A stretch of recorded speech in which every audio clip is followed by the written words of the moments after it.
Okay. Am I live on YouTube now? Should I pop out my chat? Yes, I will pop out my chat.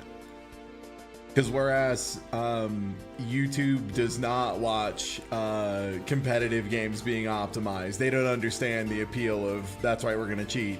They do understand the appeal of Mario.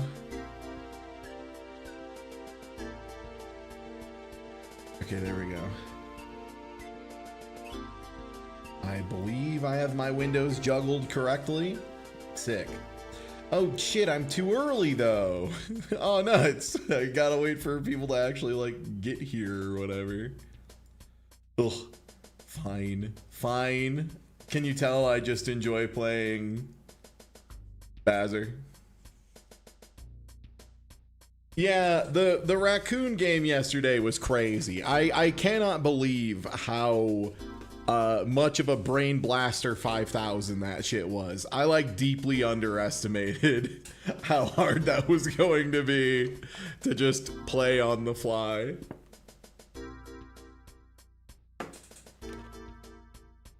This is why puzzle games show up in mystery. They like blast the hell out of you. It's one reason too that like if somebody's like seriously making a good top 8 run, I would almost be like, just drop mystery. It's not worth it. Yo, Kirby Mario, welcome in. Welcome in YouTube chat, what's good?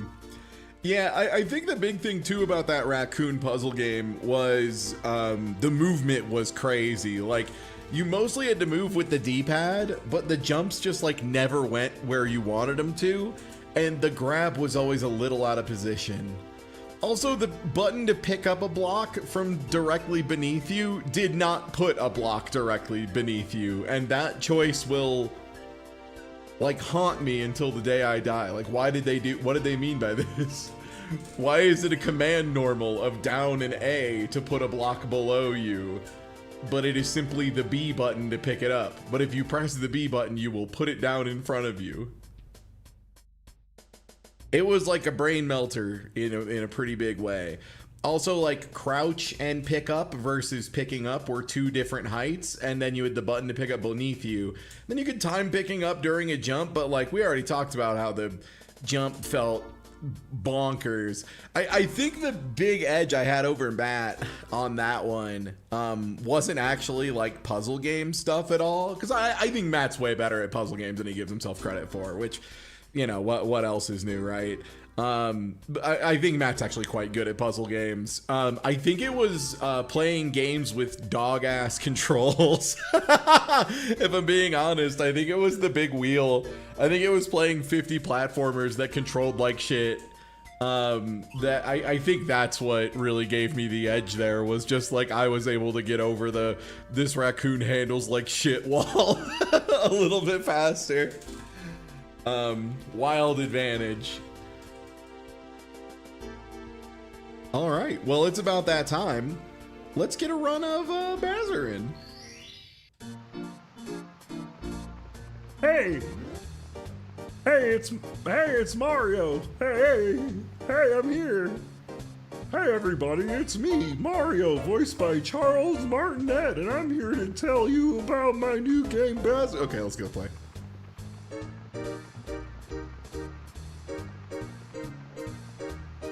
Oh, I have to fix my button mappings real quick before we get started.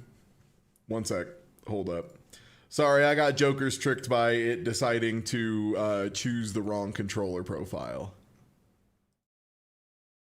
Okay, so that all seems correct.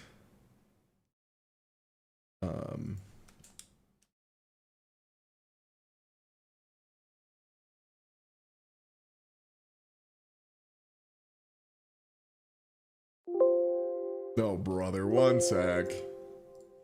It's being stinky. Me fix. Oh, is it on the wrong controller?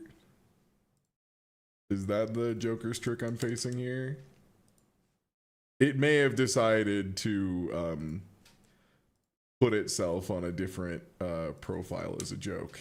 There we go. Okay, I think we're back in there.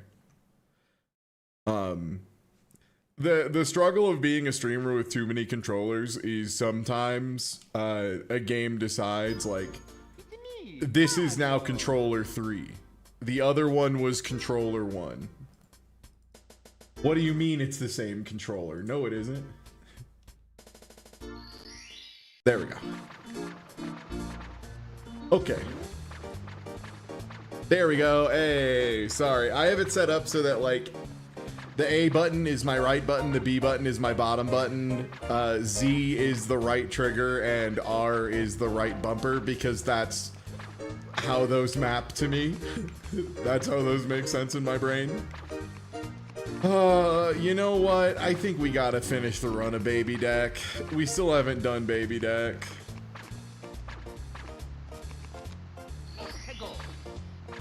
Fine. We'll do Baby Deck. We'll see how much I've learned as well. What's our first one? Lethal Lava Land. Nice. It's me. I'm the little baby man. No shade on any baby men in chat.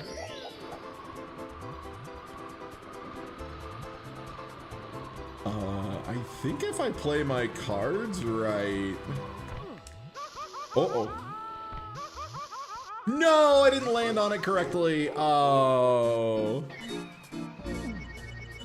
All right, I'm gonna restart. Dang it, I hate to lose a life right out of the gate. That was a really good start too. Lethal Lava Land's good.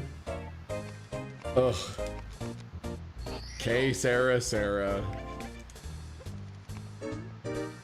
It's the baby deck. It's like a little bit easier, but like easy is a very relative thing in this game, BAZR.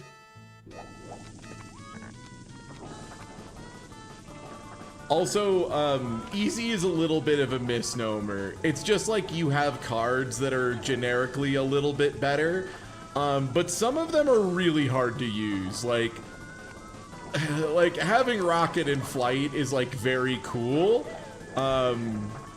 It is not. Oh, you can't air jump out a long jump. Okay, good to know.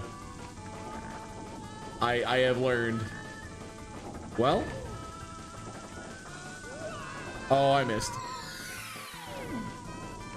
Yeah, it's a lot of tools that solve a lot, but you can absolutely get just a wild draw order that makes it so much worse.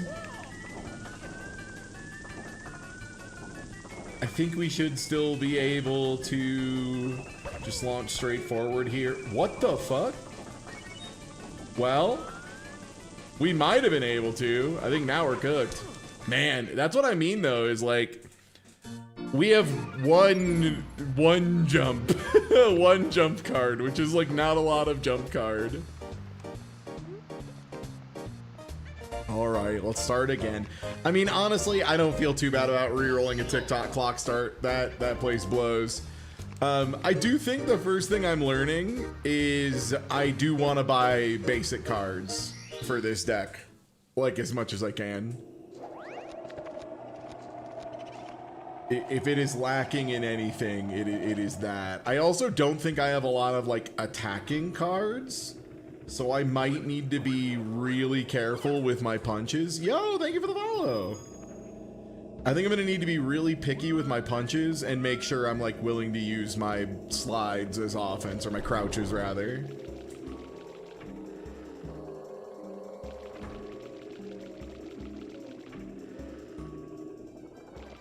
I don't know if I'd say it's ironic that like not being able to jump makes Mario harder. That seems pretty regular. That seems like expected behavior to me. Wow. Ghost with the dookie ass hitbox.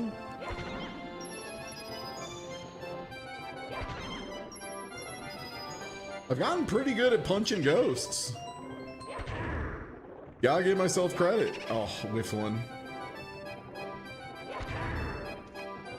Okay. Nice. I was like, this is the hard part for sure.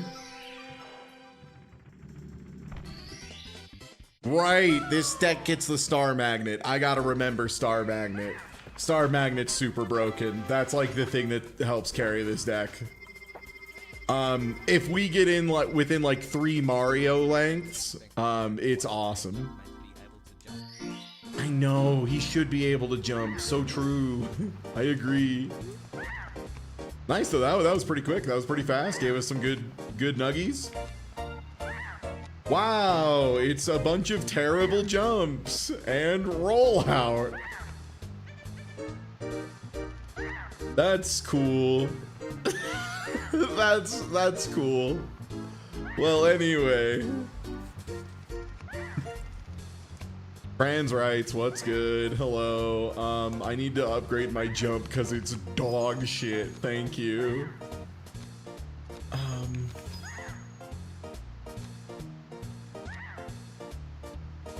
I like don't know which ones I want to give extra gas to. Yeah, sometimes we're gonna need punch. Okay, we just spend a little bit of time leveling up our deck. I literally said what we need is more fundamentals, and you can exchange money for fundamentals, it turns out. Unlike in fighting games. Except for that one patch with Leroy. Okay, so we got books.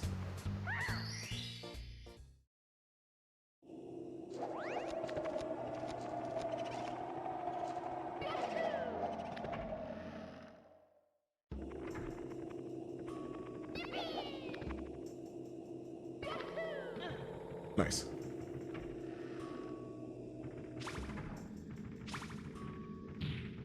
I feel like it should be...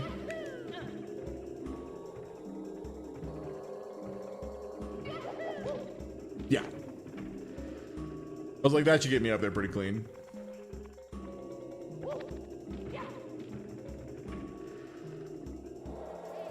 Oh, I don't have combat.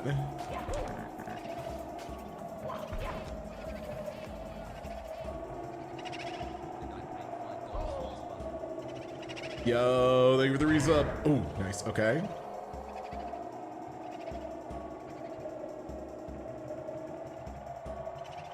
Oh, come on. I need the ghost to do his little, like, swoosh a little bit less far from the fucking edge. Oh, no. Okay. That's good-ish. Dude, okay, there we go. No. Okay, oof. Punch being the last card. No. I got vacuumed to the door so fucking bad there.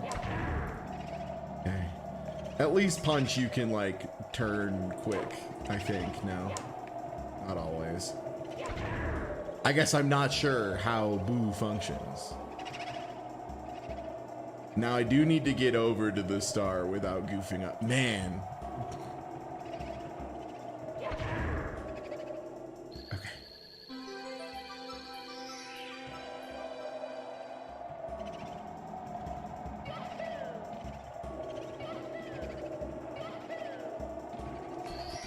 Okay. Not too bad.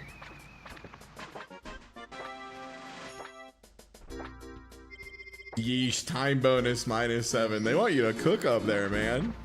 That's tough stuff. Okay, go on a ghost hunt. Secret of the books.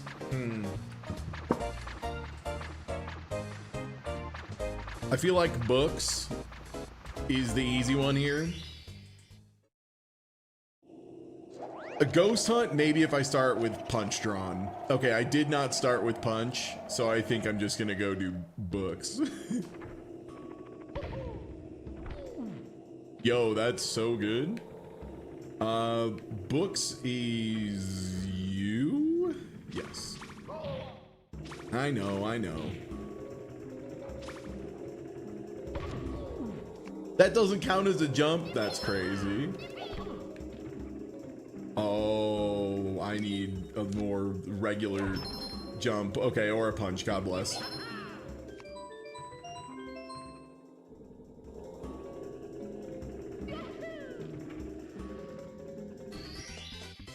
Yeah, that having so few jumps is really a nuisance.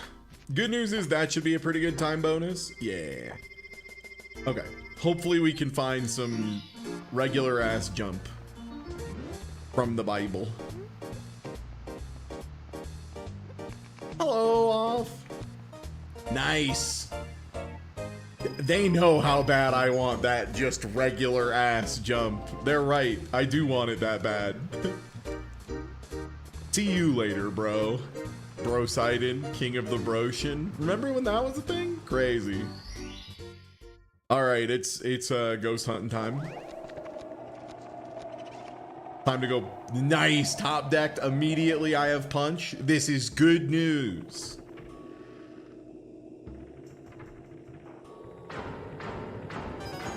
I guess I'll scoop the red coins just because they're coins, you know?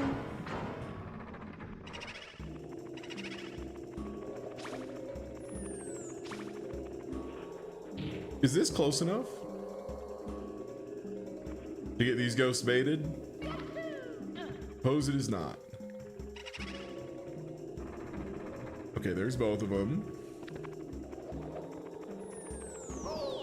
Wow, smoked. I accidentally double punched. That was so bad. Okay, well, that just means I'm gonna need to slide into some fucking guys. That's that's what that means. Yari Yari days. Okay. Get me out of here. Okay. I think punch on R is screwing me up more than I would like to admit.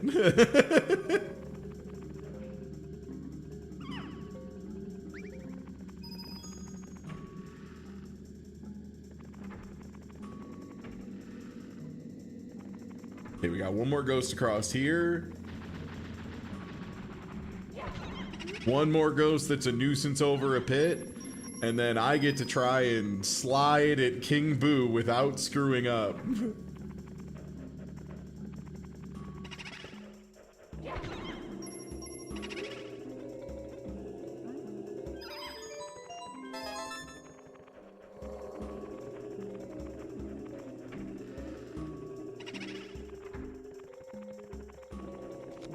I'm just gonna blow that.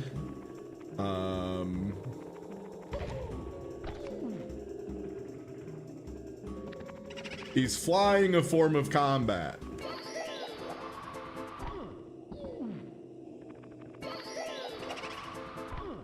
No. Okay. It's time for me to slide into this dude. Nice.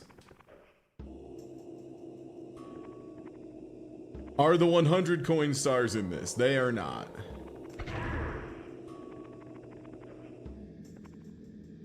Getting 100 coins is kind of its own reward in this game. Because 100 coins lets you like buy and upgrade a bunch of your stuff.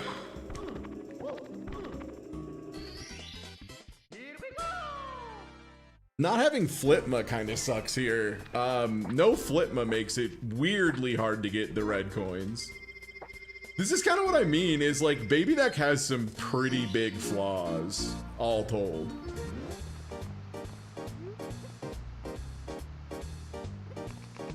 I think it's one of those decks that would be like notably more potent if I was like a speedrunner and was very good at flight and whatever. Yeah, I'll take regular jump of some veracity. If only there was Glue Man. If only Glue Man was here. Yeah, I don't know why they. I think they imply this one is easy. I presume is a bit, because it's really no easier than the other ones.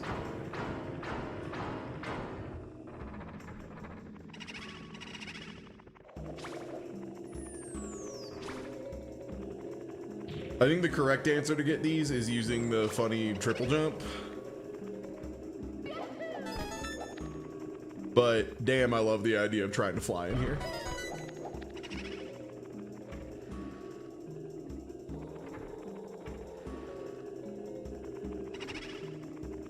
Yeah, and I would even go so far as to argue that it's not really simple. Like, it requires you to use some wacky doodle tools that are not in the base game, to say the least.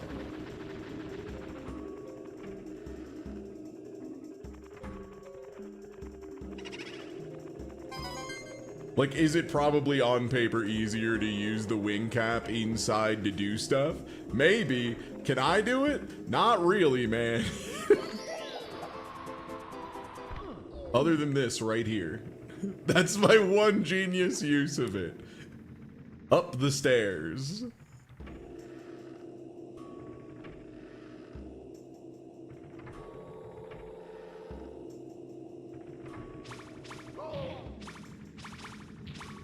There's not a red coin here, is there? There is not. No, I went into the wrong room and wasted time, and time is money, actual, literal. Okay, and this is the guy that you can just stick to the outer wall. And you're good. And then there's the coffin room that has 2 red coin. And then there's 1 additional red coin that I forgot. Hey man, look at me.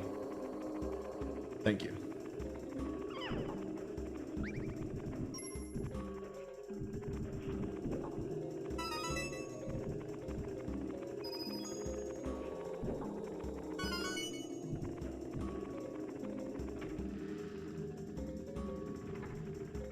See, that's the thing is, like, I feel like anyone who thinks the wing cap destroys anything just hasn't played Mario 64 in a while, because, like, the wing cap, it'd be easy to conflate it with the cape in Super Mario World. But whereas I would say the cape in Super Mario World is, in fact, factually actually goated with the sauce, I do not feel that is the case quite so much with the wing cap in this. Like, you cannot get a lot of height off of it. It's really bad to control. It's really, really bad to control.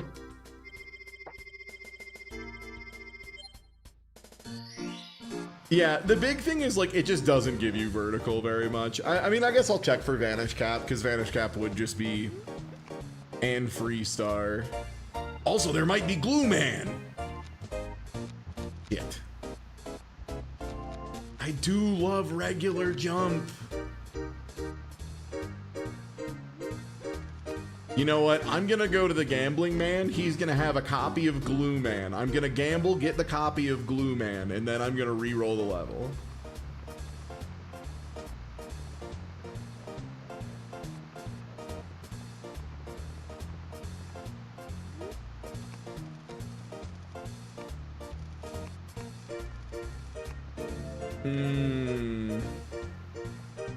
I mean, it is kind of 4 good cards and 1, like, not that bad of a card.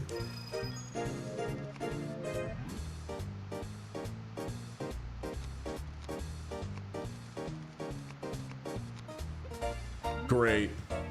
Easily the best option. Saying no to Exodia. If Exodia helped me, Exodia has a pretty notable problem in my mind. And what that problem, actually, I'm gonna re-roll the level first before I decide on what I'm doing. The thing that makes Exodia bad is that it doesn't help me when I need help. The Bowser levels are what I struggle with. And if you pull Exodia in those, they do not just, like, teleport you to the end and say you win. If it did that, I would instantly give any shits about Exodia.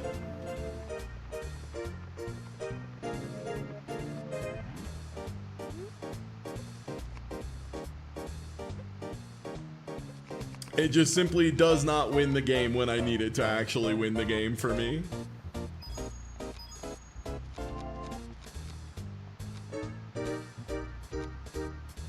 Because the rest of the game is kind of chill vibes, good times in comparison. Yeah, and yeah, that's a good point. A big problem with Wing Cap is that most levels spawn you at the bottom of the stage. And Kirby Mario over in YouTube chat. It's my least favorite of the caps and one of my least favorite Mario abilities ever. It's so funny because like I remember being so into it when it came out because, you know, 3D flight that Mario is doing. What the hell? That's crazy, bro. Bing bong. And then I actually like played with it as an adult and I'm like, this sucks. This is so bad. Bing bong. Bing bong. Oh God, is it based on distance traveled?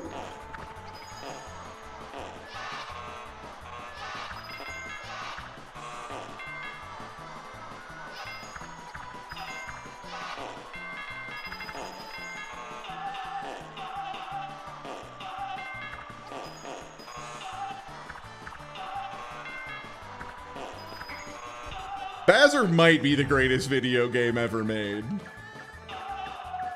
Is kind of what I'm getting at.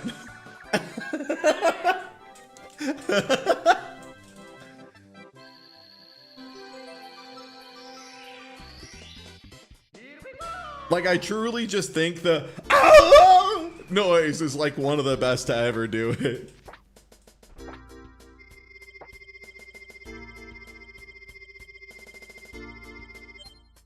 Okay, now to get Glue Man and walk down the entire racetrack just to piss off chat. No other purpose.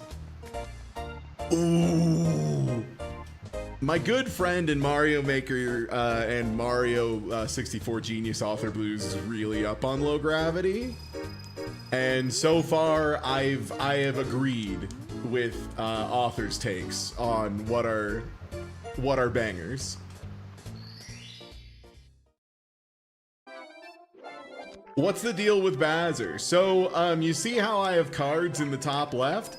Those are what my actions are. So, like, on the B button I jump, A button I jump, Z I air jump, and R I enable wing cap. You have a deck of cards, you have to get stars, and if you fully deck out, as in you run out of cards, you die instantly. That's not true. It takes a second, but it does kill you.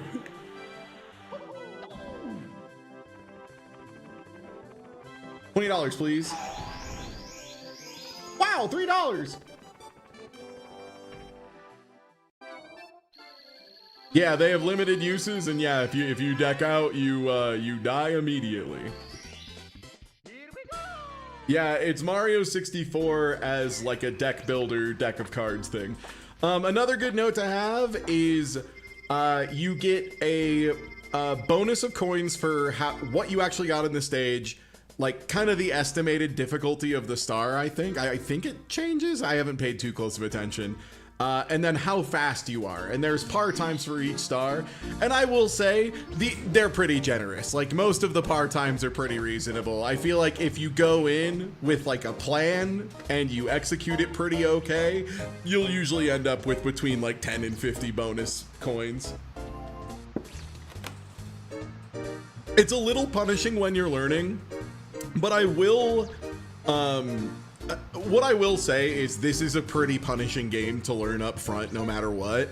Unless you are already a Super Mario 64 All-Stars, like as in like 120 star speedrunner, you're gonna have a lot to learn. And even then you have to learn how to like optimize your jumps and use less jumps. It's actually so key to use less jumps.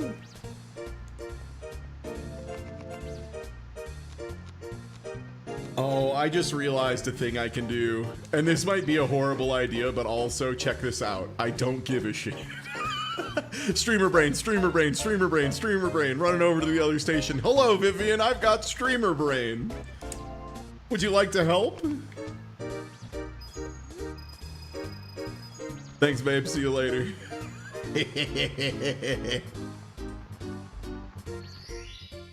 How low is this gravity? Pretty good. Ah!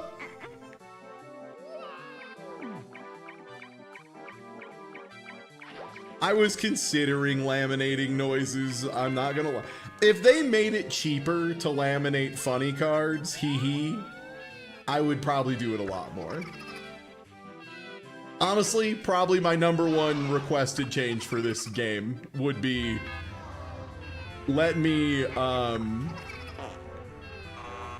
laminate funny bad cards for like $1.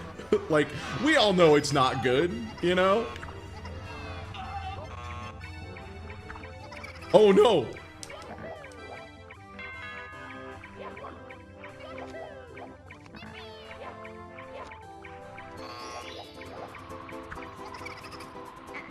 So if you were wall kicks and you worked, where would you live?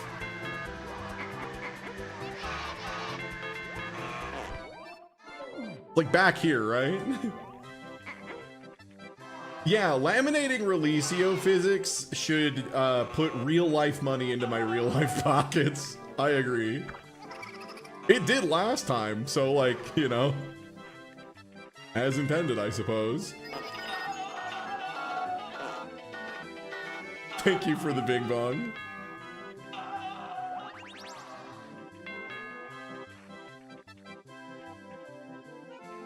Okay, can I do this setup again? I mean, I don't have to nail it. Doesn't matter, because I'm fucking sick. So I just will do it. That rocket setup is so consistent and so easy that, like, if I have rocket, which I try to have rocket because it's quite good.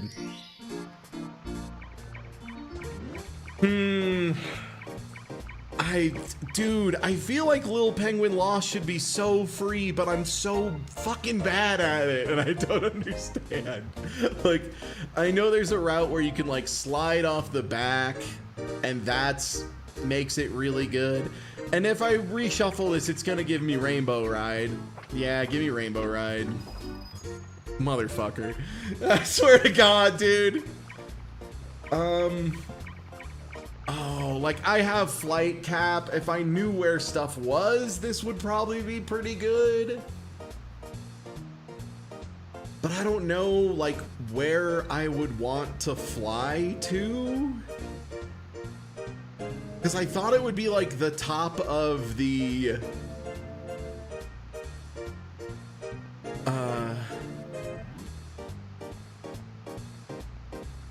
Because I was thinking, isn't the big house in the sky just, like, a place you can fly to?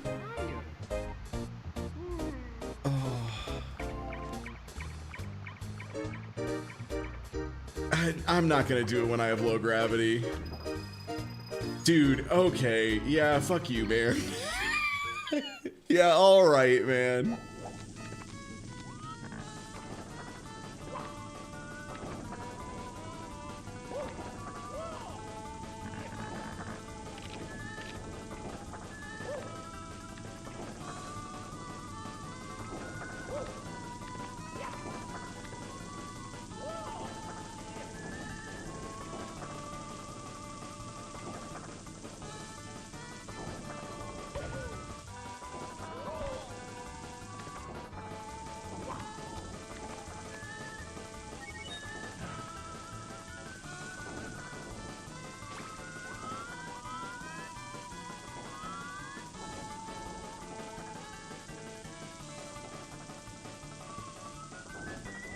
Yeah, I think TikTok clock isn't quite as bad as a lot of the other rolls.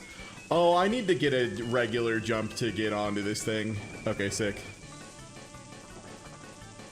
I mean, the whole thing with Rocket is, like, Rocket is very funny, and it is really strong, but in enclosed levels like this, it is so much harder than you think to get, please. To get a position that just works. Because, like, there's so many overhangs, and if you overshoot and bonk a wall at the wrong spot, you just fall backwards and fall into the void, that kind of stuff.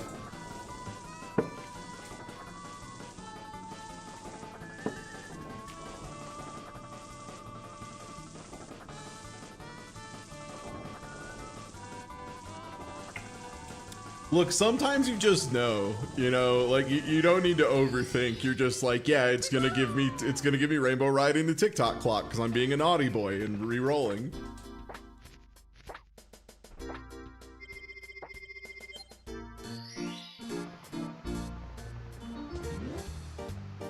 Because roll into the K or red coins aren't too bad. I need to learn where some of these are. Like, I don't know where the pit and the pendulums is. I roll the cage is the one that you just climb up a bunch, right? And then stop time for red coins is mostly make sure you enter on 3. I think I have to put oh, did I not go in at 3 enough?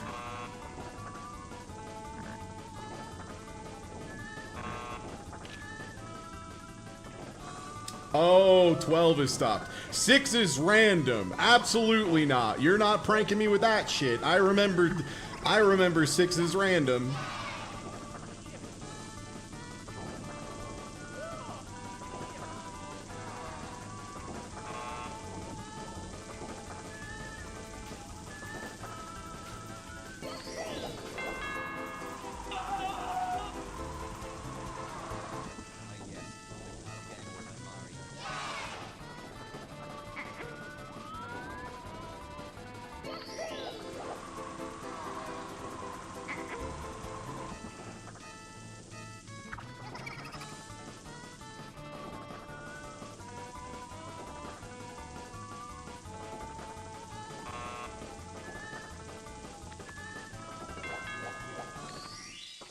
I remembered I could be on top of the cage and still get it because of the star magnet.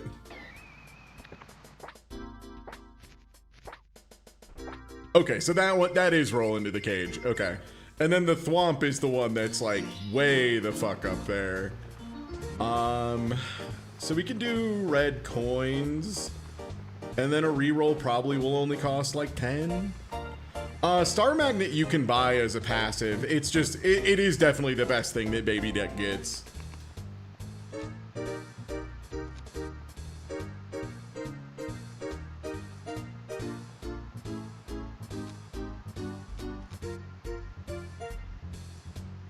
That's cool. Ooh, I do love Beta Jump. Beta Jump is so strong. Oh, wait, was the other one coming down to me? I was confused why there were 2. That's good to know. I can probably just do that again. Also, I think that's what I'm allowed to do with stop time.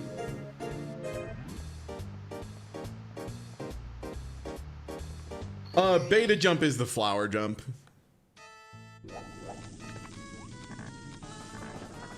Damn, apparently I just suck at going in at the right time.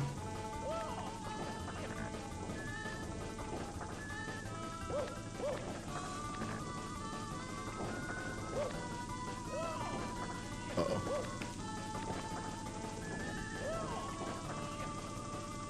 The timing for stopped is tight. Okay, good to know.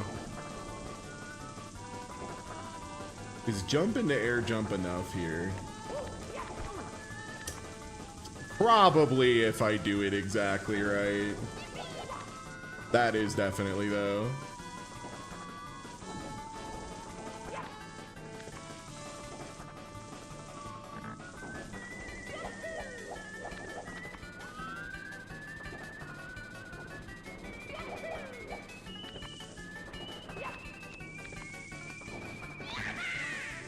I was mashing too fast.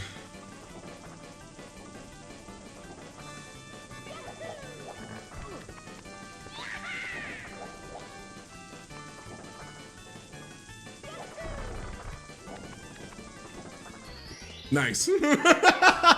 That's so funny.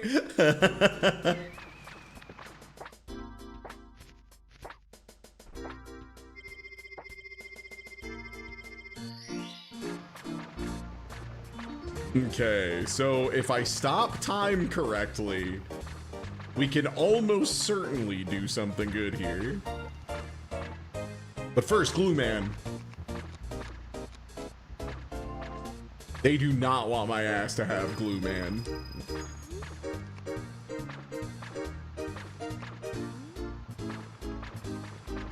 Word, yeah, I think what I'm learning, because like a thing I've been doing is I'll play a session of BAZR and then I'll realize like, oh, I'm struggling on, you know, X or Y level.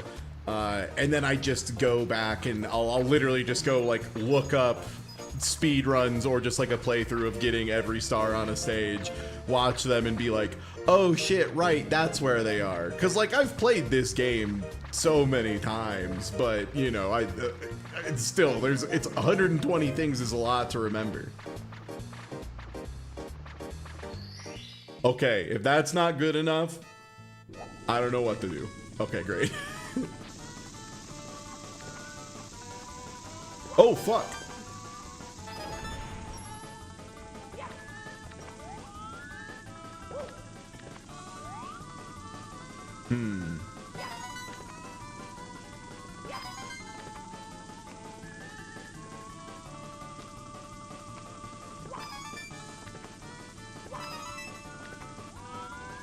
Where's the last one?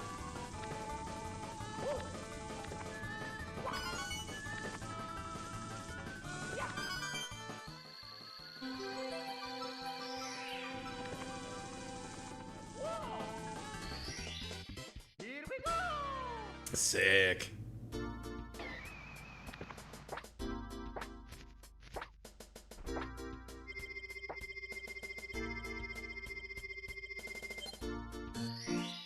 Okay, feeling better about TikTok clock in general. Okay, Bob's Fortress is pretty chill. I think I can get 4 out of here, no problem. Cause Cage we can just fly up to, we just gotta get to the top of the fortress. Weirdly enough, chip off Womp's block might be a little bit of an issue, cause I think we only have like a handful of crouch. We don't have that much crouch.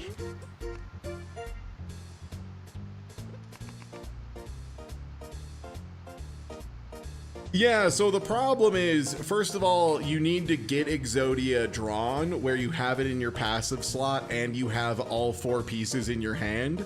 And then also, it only teleports you to a star, which, like, sounds really good, and it is, except it doesn't do anything in the finale, which is the actual difficult part of the game. Like, the levels or whatever, you can learn stuff. The levels are the fun part. It's really the Bowser's Gauntlet at the end is just harder by like a factor of 5 compared to everything else. And it might become easier like once I get more accustomed to Bowser 3, but right now Bowser, it's like not even Bowser 1 or 2, it's like just Bowser 3 is like so much harder than everything else.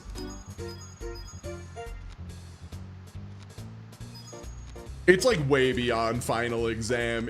I would even, and I think this makes it clear that I think it's a little bit derogatory. It reminds me of FTL, like FTL Flagship, where it's just like once you get good at the rest of the game, you're fucking chilling, and then FTL Flagship is just like a line straight up in difficulty.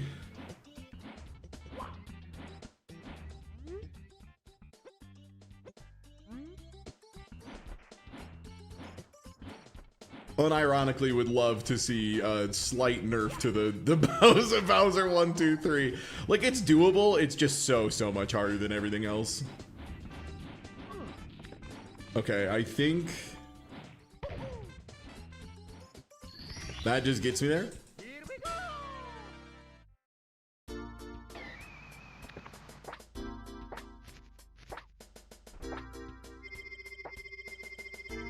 Finally, $1 million.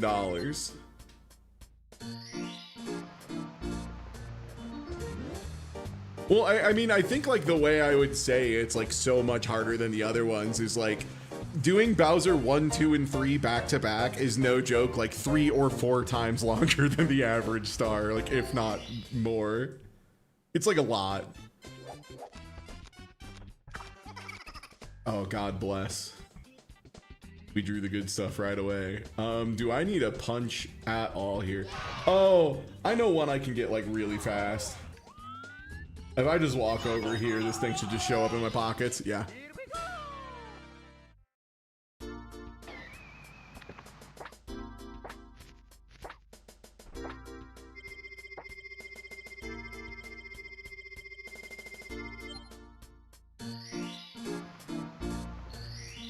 Yeah, that's the thing is like, so I think what it would be is like, my consideration is replenishing your deck just before final Bowser only. But even then, I don't know, that's the thing is like, cause it is doable, right? It's one of those things where like, this is supposed to be a pretty challenging game. I just wish there was like a more in the middle point. I wish there was like a little bit more like nuance to how the difficulty functioned.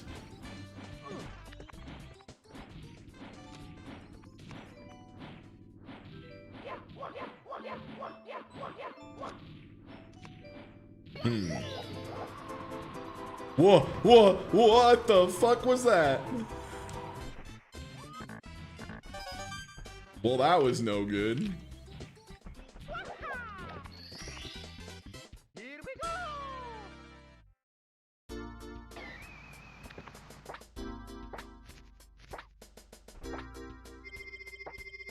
This is kind of what I mean by the wing cap isn't as good as you would expect it to be.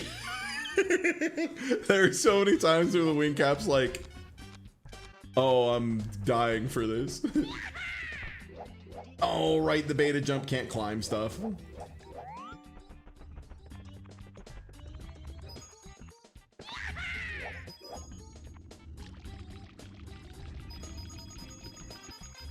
Yeah, also, like, the wing cap isn't supposed to be here today. It's not supposed to be in a lot of places. Will this actually get me close enough? Now that I'm thinking about it, it might not. It did.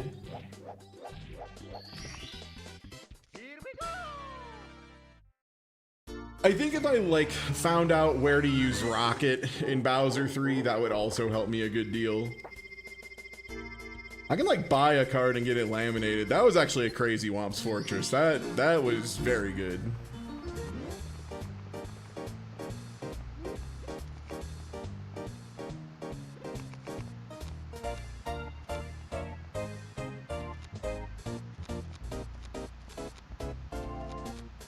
Can you stack low gravity?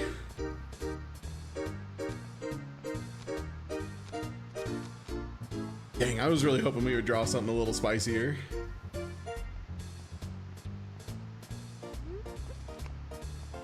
Yeah, I probably do just want another jump generic, if I'm being honest. I'm not laminating walkies. Absolutely not.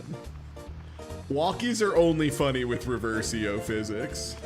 Or Releasio, god damn it. I'll type Reversio one time and now my brain's just like, Reversio, that's his name. It's not.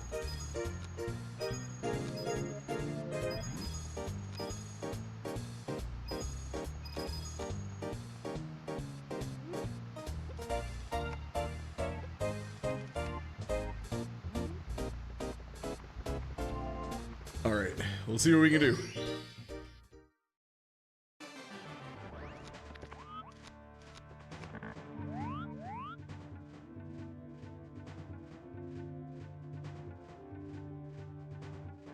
I was thinking, like, maybe try to rocket over there.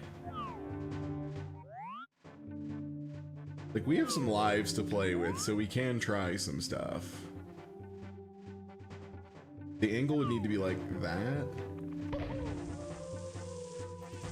Oh.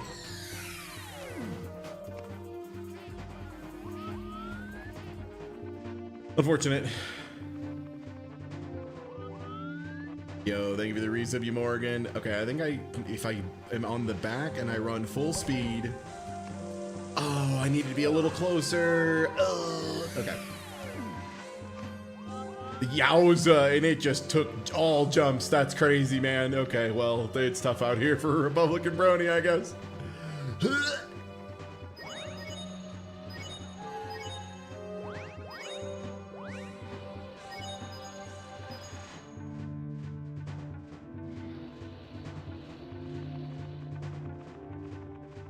The good news is we have lives, and we should also have a reasonable amount of coins to do restarts if we notice we're boned, you know, before the end. I should be able to just walk off here.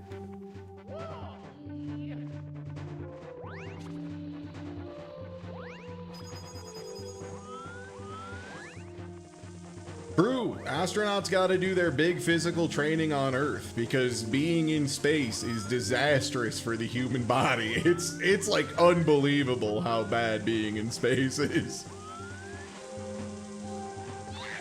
Sending it. Nice. I think that's been another one of my favorite parts about BAZR is learning to use this stuff that's just wild tools that do not exist in the regular Mario. I almost said regulation Mario. Oh, I might want to save a single crouch to do a big crawl.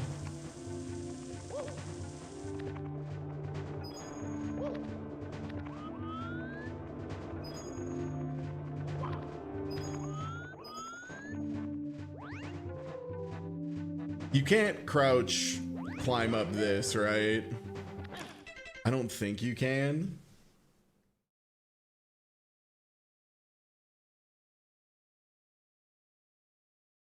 Oh, nice. Okay.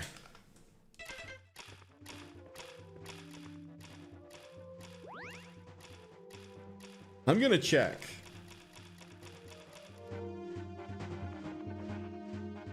I cannot. Okay.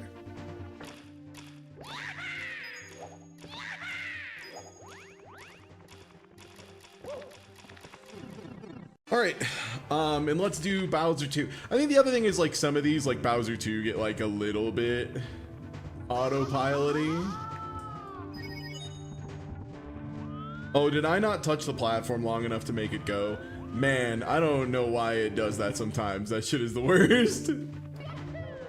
Well, I think low gravity jump is gonna... No, come on. Fucking... Man, ugh.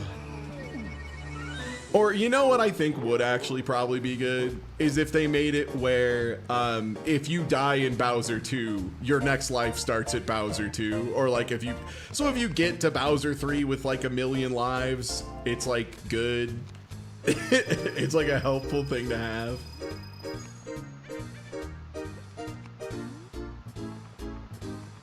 I might just be complaining because I'm ass, but these are things I think would be nice.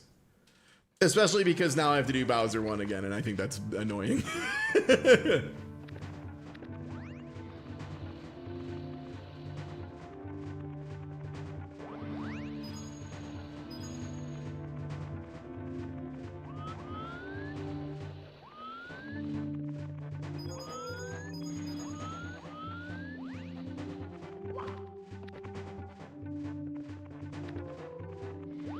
Right, low gravity. Leverage my low gravity as much as I can.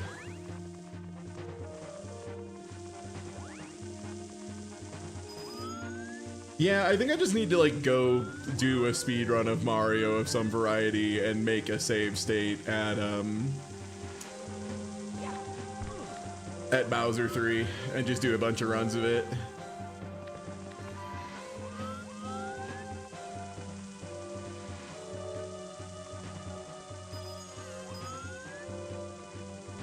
Cause like I swore you could just sidle up to the wall there, but every time I've tried to do that, it has killed me without fail.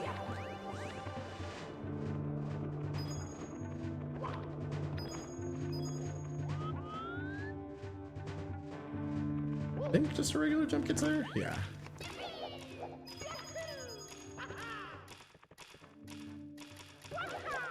What a fucking hand of cards. What a hand of cards.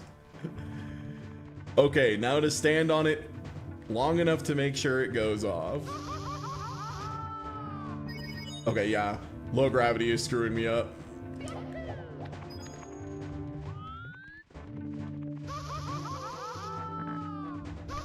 No! Come on, man. Okay, cool. Oh, low gravity sucks. It's really good, but I need to get used to it, and I have not done that yet.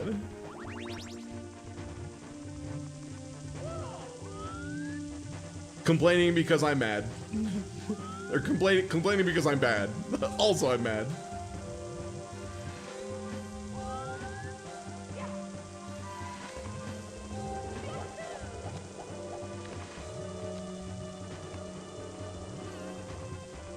There we go.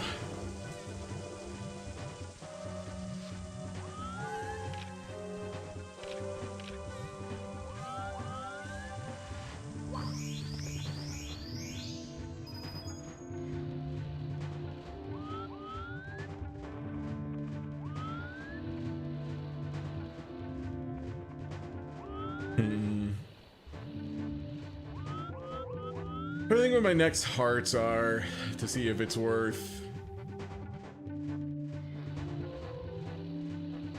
going for this. Oh, there's coins right there. Okay.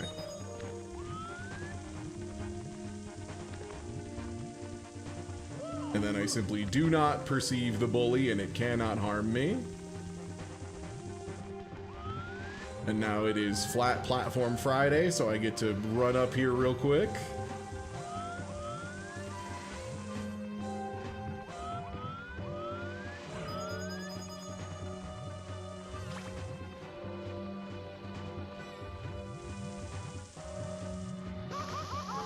Oh.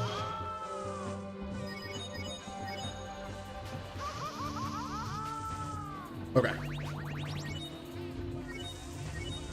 Yo, Pretty Squadron, thank you for the resub.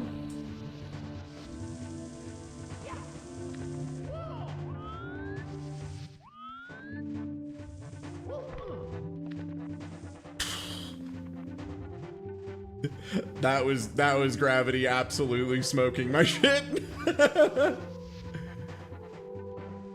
An unexpected bonk.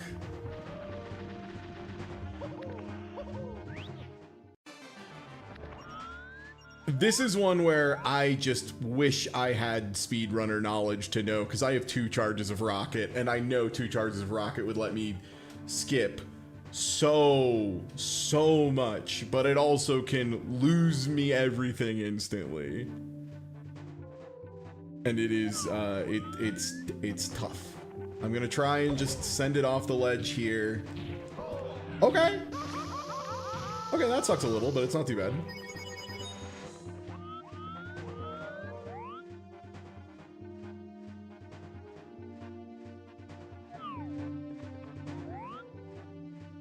Pretty close to where I'd want to be. Oop, one sec, gotta check a DM.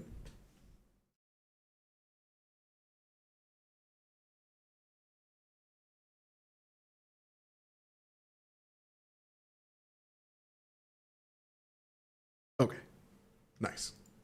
Good DMs for what it's worth.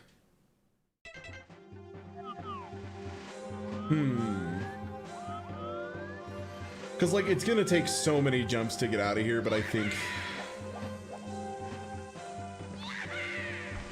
No, freaking beta jump.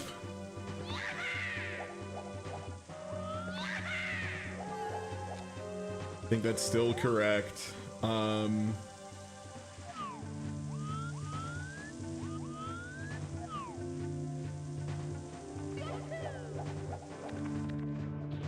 Whoa, slid a lot there.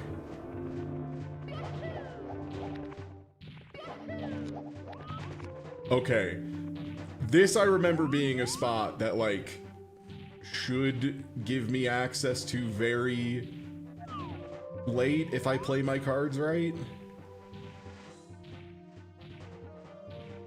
I don't think it's back there. I don't think where I need to go is spawned in yet.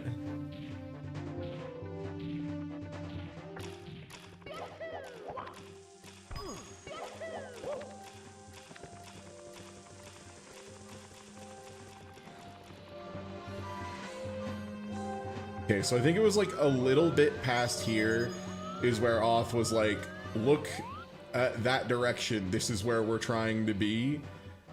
And there was a, oh, I think it was like I could hit that or I could hit this.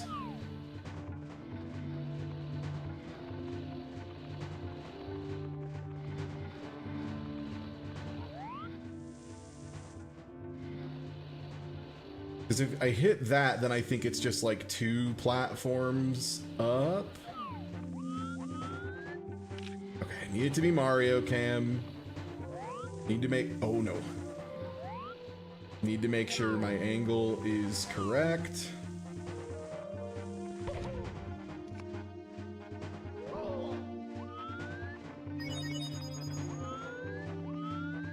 Okay. Oh, fucking. Oh, why are none of the angles lined up with the jump?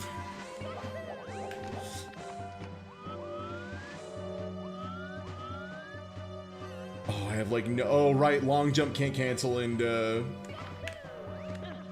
air jump.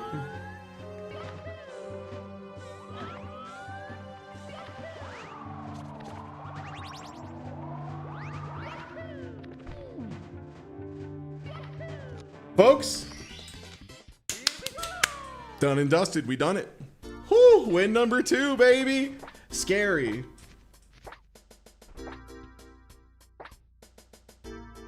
Whew. Slowly but surely, Ty Tuesday is getting better at BAZR. Yippee.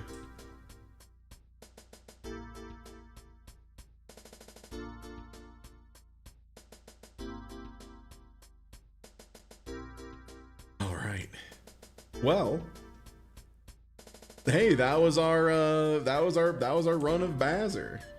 Oh, sorry, I'm trying to make it stop being full screen. Okay, that works. All right, well, that was BAZR. Love to get a successful run. That can't ask, literally cannot ask for more than winning, right? So we take those. That was me unplugging a controller as I get swapped over to our second thing today. Thank you.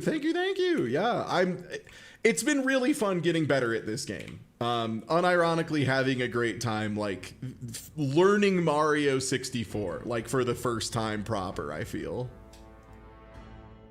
And I say that as somebody who got like most of the way through the game playing it with a gun.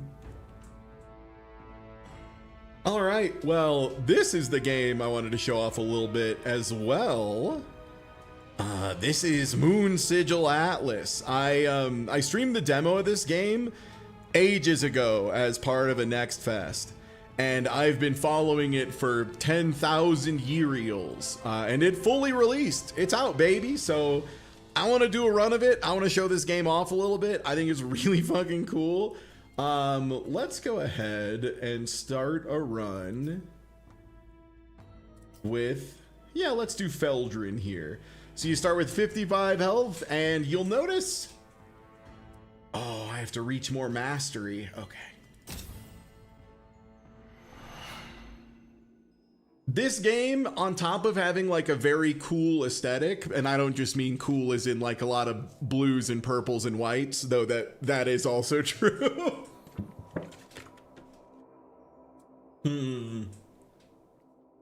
Cross character card pack. 1 of 3 rares, but add a fear. Which, you have to play this first. Okay. I get a rare card? Okay, Culminate, deals 0 damage, increase by 5 for each sigil played this turn, including this one. Add a copy of Duplicate to your hand.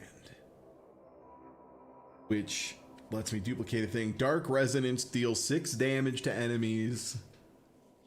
Everything with a turn start effect gains focus 2. So this lets me like set up a multi-turn board. So this is a card game, and this card game has maybe the most novel twist of any I've seen in a long time. As far as your resource system isn't just like colored pips of mana, it is shapes. You have to play cards that fit inside of the moon. So this one's going to attack us, so we can go ahead and plop a shield down in its zone. And this, wherever the rune is, it'll block 4, so we'll only take 1 there. And then I'm thinking oh, this also blocks? Is there a way we can, okay. What we can do is we can play Dissipate in a less useful zone here. And target, would this let me do it? I think I need to do it like this. Yeah, and then I can fit Starfall on the board. Which will fully block this, and then we send the attack over there.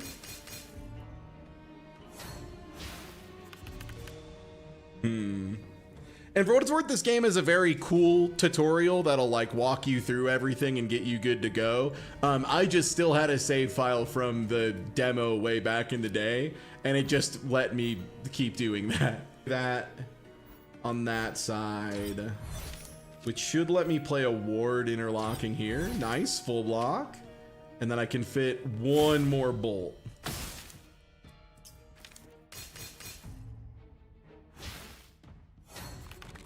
So what rune effects are is those are just telling it where it's going to be. Persist are the ones that pay off for the longer they're on the board. This one in particular is pretty crazy because it lets you, there we go. It not only deals damage to all enemies, it buffs other cards with turn start, which means if you play another copy of itself, also that.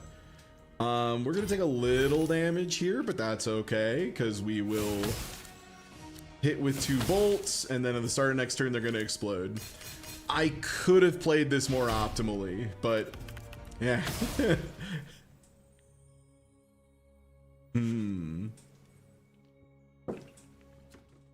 I don't hate this. It inherits this sigil's focus, because that's what my other card does, right? Anything with a turn start gains focus, and this gives that. Yeah, that's synergy, baby. That's gonna make my rock stronger over and over again. Okay, we can add a card, or we can do an early combat to give us an attack rune to a card, or permanently give focus to one of our cards. Yeah, we're gonna take a combat up front. I would love to gain permanent focus to things. Okay, 3 damage is the only attack it has coming in. And then it's going to place a hostile sigil on my board. That's annoying.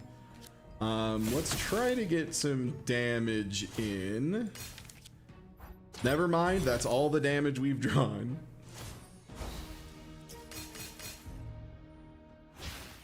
So we block, and then they're gonna put a little bit of trash on our board. Yeah, it's just hostile, it just sits there. Oh, and then the fear we have to play. Oh, nice, Dark Resonance fits in here really nice. Do we have any block? We have, if I can fit Starfall in. Oh, I have to give up so much to do that. It's probably still correct. And then we Dark Resonance here, and it'll start buffing my freaking rocks. Okay. Okay, block most of the damage coming in. So that's gonna give +2 focus, which means my rock is gonna get stronger. Oh, damn, this thing sticks around for an additional turn, huh? All right, we'll slam down a ward to block. Go ahead and throw a triangle at him. One of these, and we'll block, and then at next turn, our Dark Resonance will just kill him.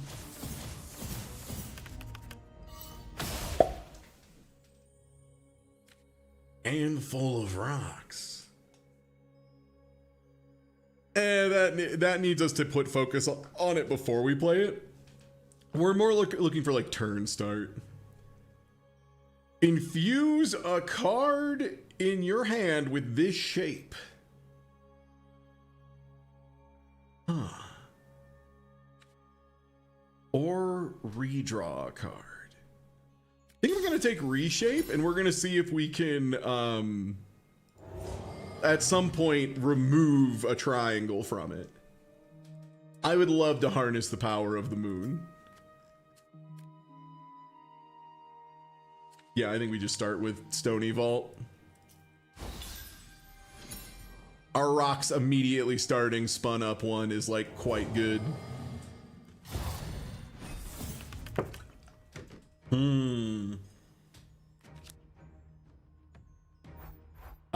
Okay, so this enemy has a, whenever you play a card, it gets a strength.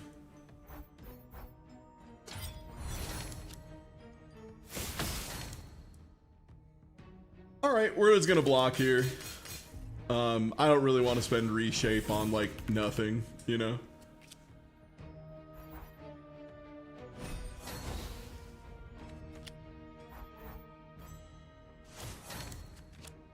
We can use dissipate to get rid of the fear at least. It's gaining strength, but it's also not attacking this turn.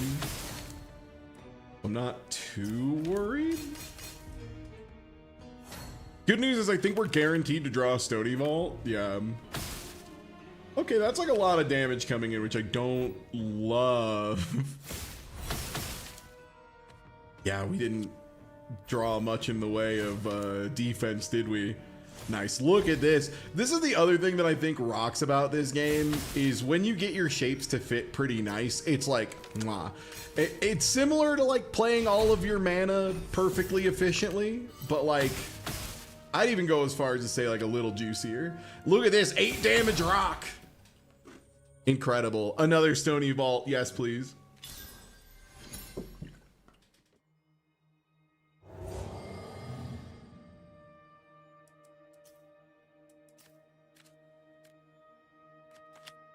So this is where we're going to remove one of the triangles from reshape, so that when we reshape, it turns it into something incredible. Elite combat or a forbidden card. What do you mean I either fight a hard guy or get the coolest sounding thing of my life? Give me that. How forbidden are we talking? Oh, nice. I got an achievement for finding my way to the dunes. Activate this sigil's rune effects and draw a card. So you would need to like get rune effects on this thing. Infuse each card in your hand with focus 1. Oh, that's quite good. Play, draw a card, adjacent sigils temporarily gain it.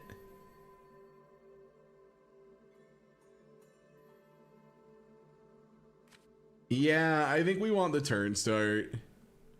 It'll kind of, no, because it's only infusing the things in my hand, so it doesn't spin up in the same way. That being said, it's still really fucking good.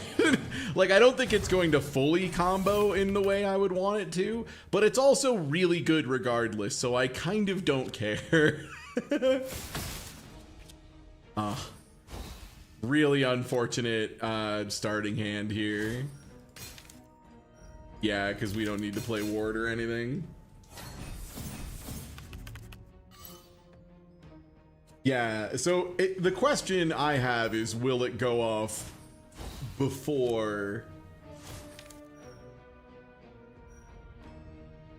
Decay 2 is just less attack, right? Yeah, damage reduction, so does not... Ward doesn't give a shit. And rock.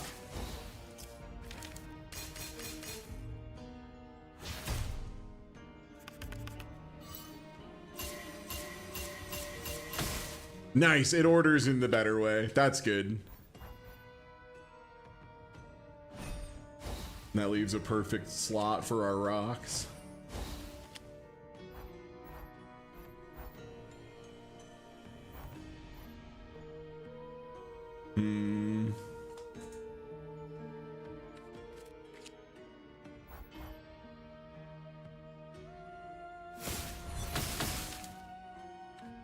Unfortunately, I do think that fear means we're going to take quite a bit of damage here.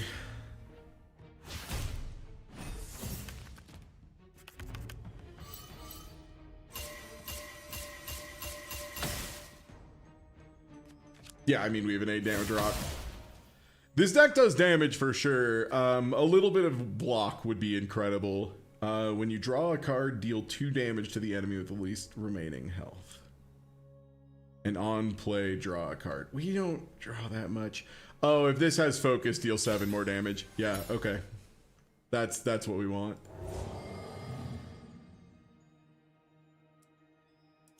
All right. Ooh. I would love a draw effect.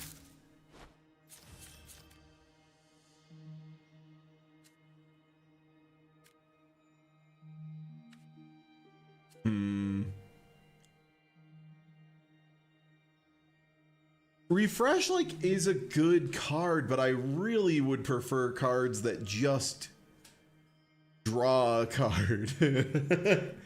I think Curiosity is probably better than Refresh is like the kind of effect you want to have when you you know what, we do add cards to our hand. That might work out. If we get to the point where we're adding just a shitload of stones every turn, we can cycle the stones for more impactful options.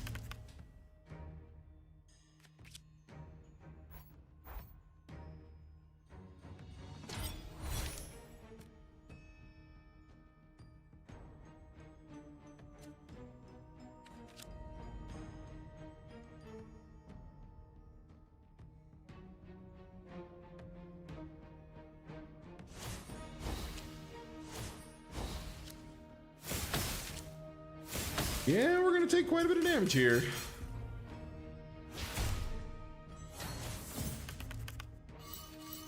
Oh, have to play the fear first. Man, this card ended up being so much worse than I thought it would be. It's always interesting seeing like what is actually that bad, you know?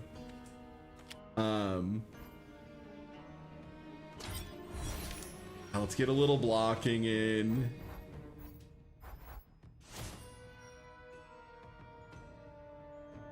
We could remove the fear, because that lets us fit in a focus strike. And then we can siphon double gravel.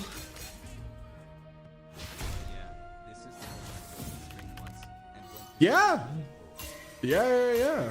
Thank you for the resub. Yeah, this was a game that when I played it during Next Fest, I immediately added it to my wish list, and like I did mean it. I meant it when I added it to my wish list, you know. 7 damage to all enemies. Or shield.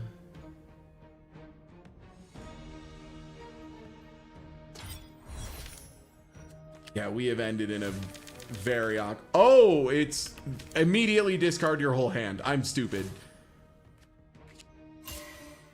I thought it was discard any number and draw that many. I'm so Magic the Gathering brained that I was like, surely this works like the Magic the Gathering card would. No, it's your whole hand instantly. Got it. That's my bad. Okay, we can probably kill here. Hopefully.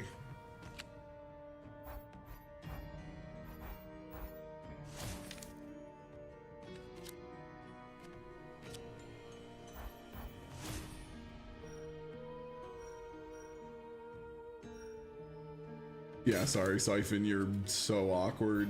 Man. We were not able to kill. Oh, there are sure. I mean, absolutely. Yeah, I'm talking modern Magic. Yeah, there are 30,000. There are like 30,000 Magic cards. So saying there is a Magic card that says X is the most useless thing imaginable. Like, yeah, no shit. There's 30,000 of the fucking things. But generally in modern Magic, yeah, you get to choose how many you get rid of and redraw. Or like, there's a lot of creatures now that when they enter, you may discard a card, and if you do draw a card, that kind of thing. Turn start. That's what we want to do. We need to heal.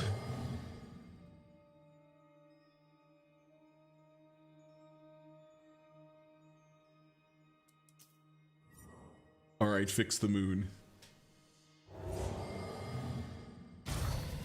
And now, this is one of my favorite threat indicators of all time. I love this shit. Mooncast. This enemy is planning to do something to the moon. What is it? I bet you'd like to know. Okay, first things first, let's reshape Dark Resonance into being a dinky little card. And I'll just redraw this. See if we can pull 2 better cards. Damn, we didn't.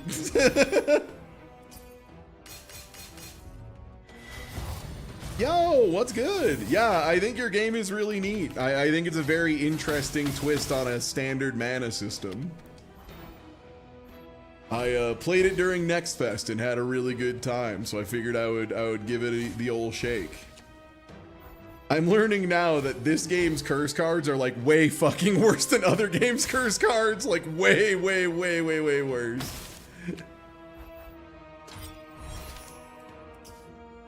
Also, damn, I need more block cards, but I literally don't know if I was offered any.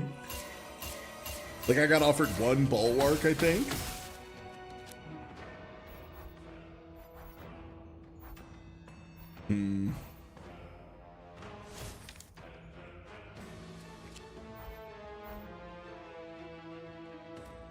Okay, that's just an attacks. That's not too bad.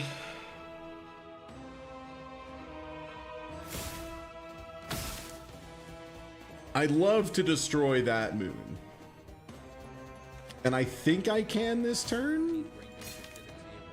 If I clear this out, and that deals double damage.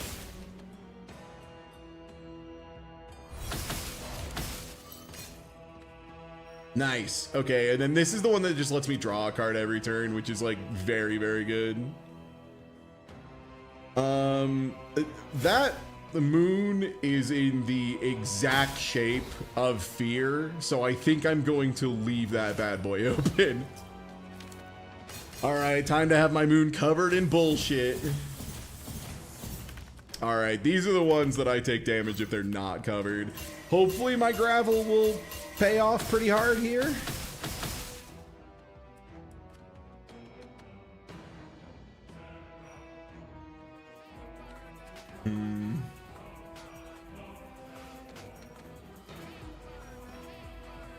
I wonder if there's an option to make hostile sigils like brighter. I would like to see these be like very high saturation bright red so that they stand out. Like the cards are very red, but then the sigils themselves are a very soft purple and blue, which is very close to the good sigils.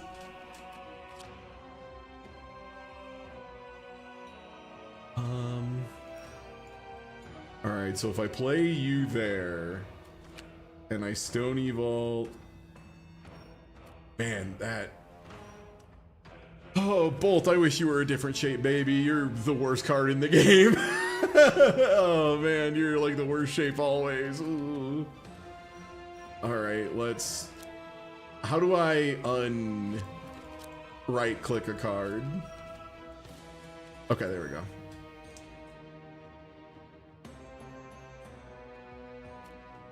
I'm also about to take a Brazilian damage. Oh, it's that stupid Siphon. Siphon, you're so bad. I'm learning now there are so many shapes that are so fucking bad. Oh, yeah. I think regrettably I have put too much stuff in the way of my own ward.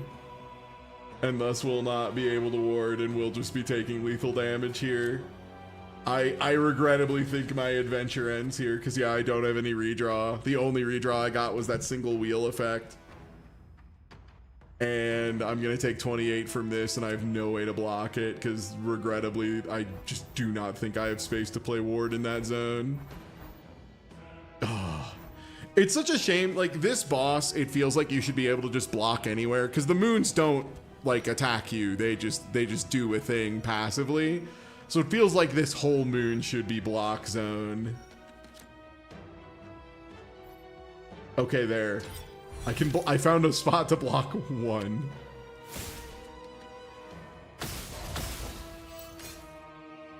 Okay.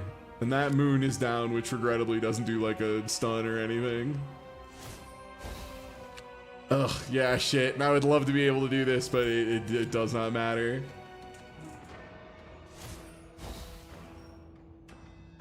Oof. Man, I've tried to play Wizard a couple times after full release, and it feels like Wizard just really struggles because his starting shapes are so heinously bad. Like, Ward and Bolt are just god-awful shapes, so like from the word go, it feels so hard to get him going. All right. Okay, unlocked a little safeguard, a little recurring memory. Yeah, let's try one and see if we can get one going a little bit better. I would like to get a run off the ground a little bit, as it were. Oh, Mastery 5, man. Okay, I have to finish a run with you. Yeah, we'll try a run with you. All right, channel, which does give you a block. Card from your exhaust pile to your hand and exhaust this. Okay, so playing with exile. Is there more in this deck, or is it just 5 copies of Shatter and 5 of Channel? I guess we'll find out.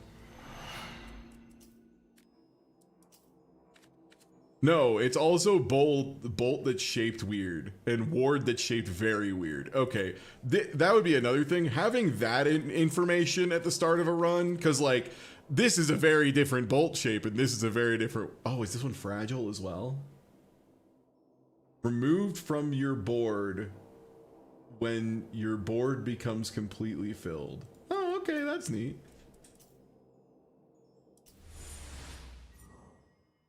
Okay. First things first, combat.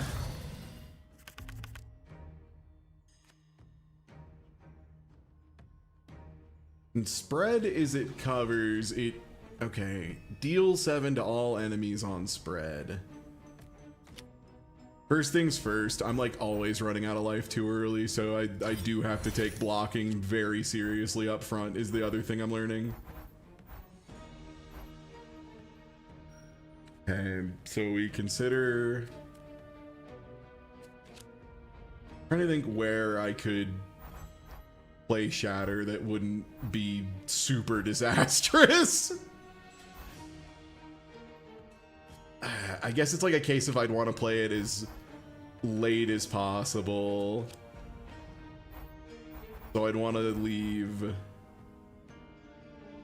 just enough space for Shatter, which regrettably I don't think I can do with this hand.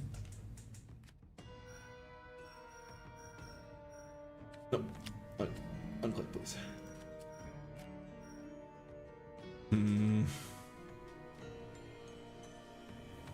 Gonna buff himself.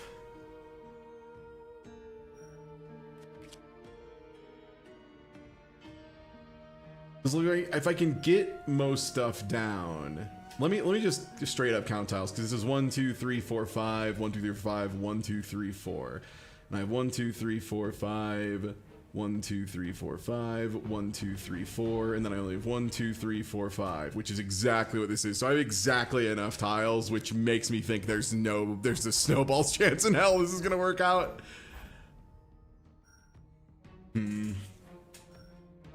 Because, like, obviously I'd prefer to not play the ward in a spot where it does literally nothing. Oh, it's so fucking close, man. It's so close. It's not, though, right? Like... Oh, I just don't think there's a way to make this work.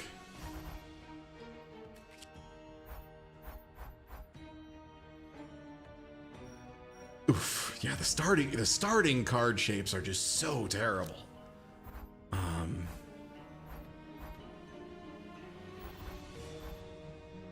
Cause yeah, I can like leave that up and then I can play the Shatter, and I guess that blocks everything and plays Shatter and does damage. Yeah, that's probably the best option.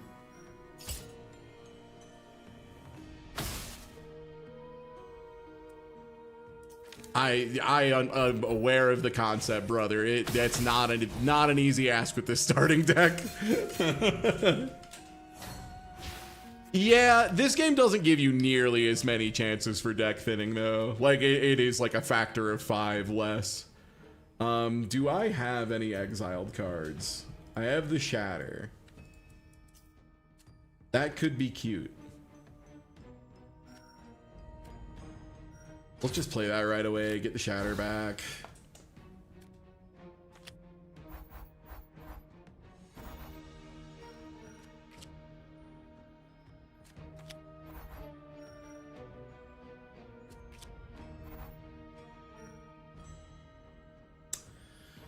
Dang. Maybe there'll be a way to get this to spread and fill, but I don't think so. Yeah, that is definitely a feeling I got, is that I am immediately back against the wall on defense in a way that I'm not usually in other games. Like, I'm very much just, because it's hard to play your defensive cards in the correct positions on top of everything else, right?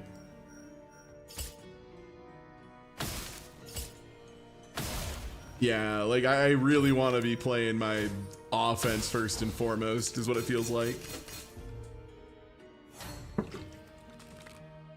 Yeah, I think that's really what it is. I think you've got it. Is like, it's not even that the opening like bolts aren't good enough. It's just that the opening block being 4 is like disastrously bad. Like worse than defends are in Slay the Spire, which is, that's rough. That's rough stuff. Hey, another one that wants the board to be filled, which again, like, sorry dog, that starting deck doesn't do that shit. Infuse a card with Shield Rune is nice, but that's what, like 4 block? 4 block for 3 space? Like, the nice part is that lets me play it with an attack, so I can play this outside of the zone and go through. Add a copy of Shard. Deal 3 damage. Okay, that helps me pull the fill my board thing. We're trying to protect the moon at the moment. Bolster. Yeah, bolster. Oh, because again, the problem with bolster is it wants me to have like a bunch of shield runes already, and like my shield rune cards are really fucking bad right now, so I really don't want to bolster at all. Like, it sounds really bad. And like removal, I'd be trying to pull one of the wards out of my deck. I think Sigil Forging removal is like the strongest thing I've encountered in the game. Yeah, like prepared is nice, but it requires my cards to be a lot stronger.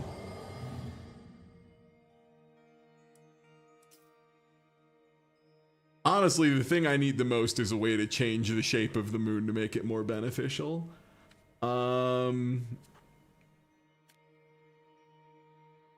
guess just random, because I'm not in on the exhaust or the fill Exaxes mechanic yet. Because yeah, the other thing is like by the time I do that, I'm gonna have done almost everything. Okay. 14 damage for 1, 2, 3, 4, 5, 6 slots? That seems horrible. Am I missing something? I'll take reflex. I must be missing something because that seems worse than a strike. I wonder, it feels like there's been nerfs since I played this because I don't remember this game being nearly this aggressive up front.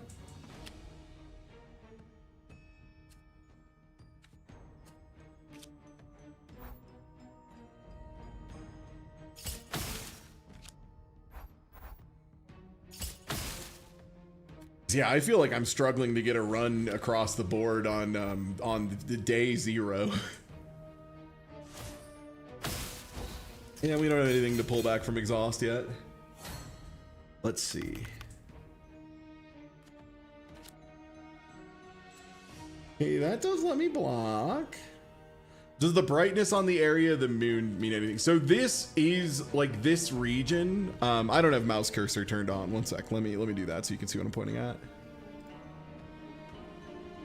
So this area, like the one that's broken up by this line, defense cards only count if they're in this zone, which makes sense when I'm being attacked by like 3 monsters at the same time. It feels a little ancillary when it's just the one.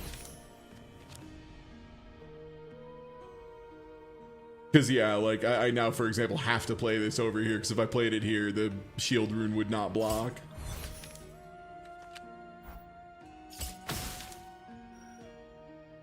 Yeah, it makes sense when there's multiple guys. I don't know, because I'll even say I've done a couple runs off stream, and it just feels like it's way harder to get runs going in a satisfying way than it was during the beta. And I don't know if that's like a thing that has happened to the game, or I just am really struggling to get something to work here.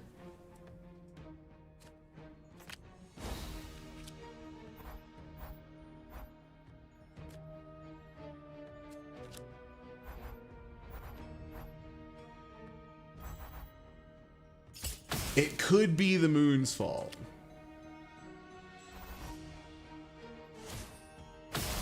Honestly, more likely it's just the fault of I drew like 25 wards.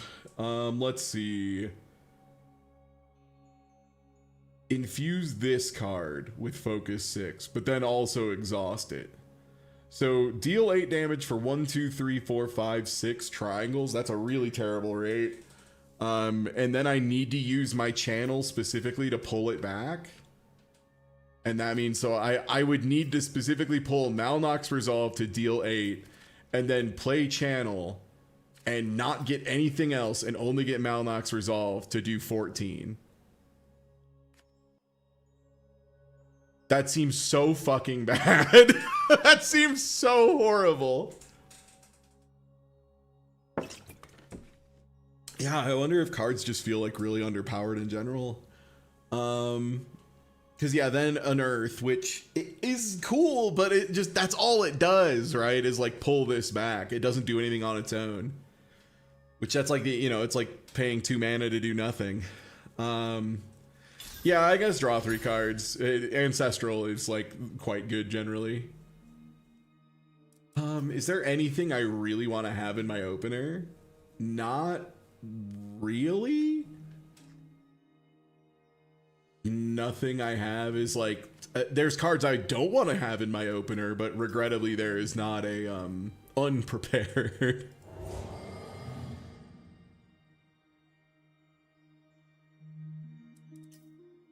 Okay, remove a tile.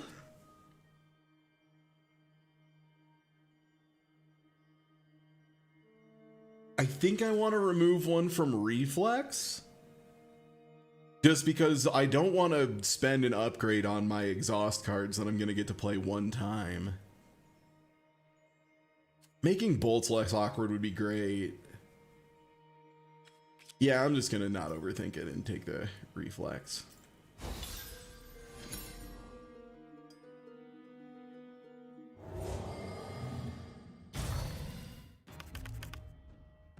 Okay, so let's see, immediate.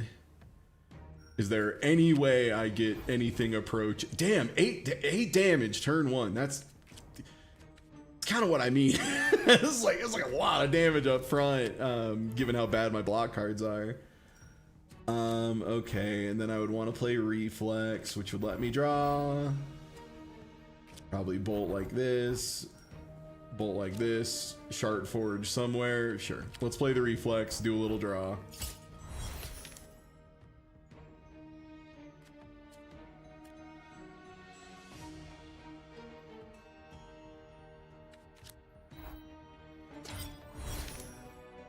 Okay, we get the full block at least.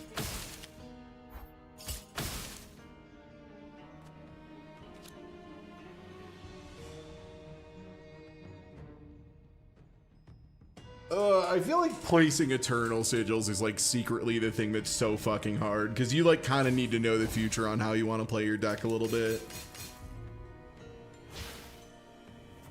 I think the big thing I learned is that anything that's shaped like that siphon where it's a triangle and then another triangle across from it is not worth it. It is absolutely not worth it. It's like the equivalent of eating up like 6 slots.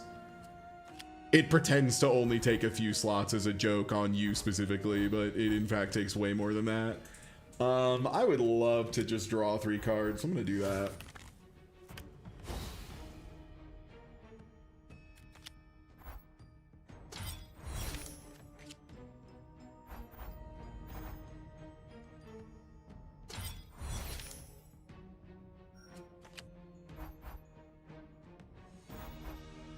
No, it's just wrong to play Shatter. No. I was like, finally, I'm gonna be able to use Fragile. And I think actually, now that I'm thinking about it, none of the shit on my board has Fragile. The one time I almost make it happen is the time it does not function. Oh, brother. Okay. Well, this full blocks, but then they still get like a buff and a bunch of stuff, so that's not amazing.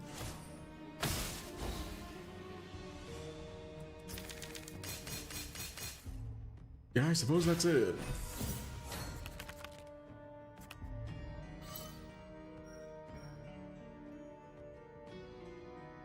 Oh, discard a card, huh?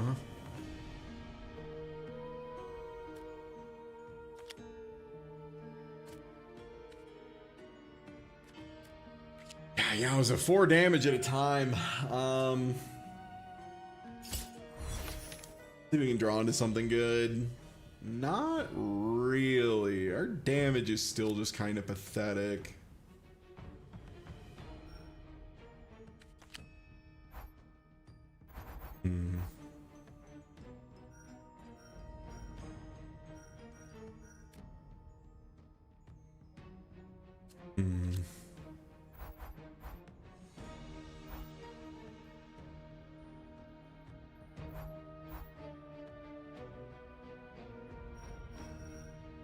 Trying to think if there's any way for me to get fragile to work. And I don't think so, just because I'm gonna have to discard so many fucking cards. I think if I didn't have to discard for every card played, maybe. But damn, yeah, this guy gets to attack me for a trillion and do this. Wooga! Okay.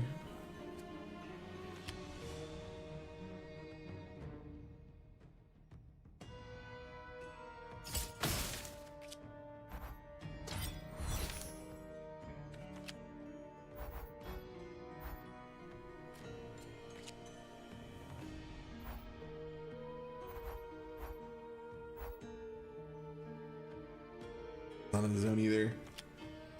Woof. Yeah, I mean, it's just crazy how, and again, this is something of like, I wonder if I just like got very lucky last time when I was playing this, but it feels like this is so much harder than it was in beta. And after playing a ton of Slay the Spire 2 and getting through like Ascension 10 with, I think, every character but one,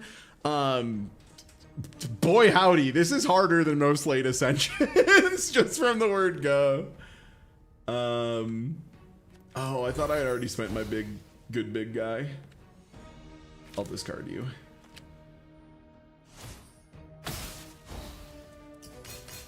Okay.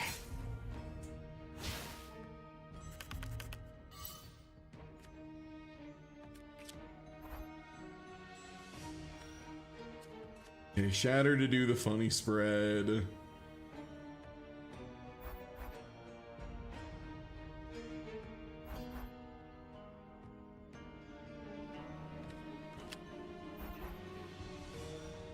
That was a foreign team coming in. Okay.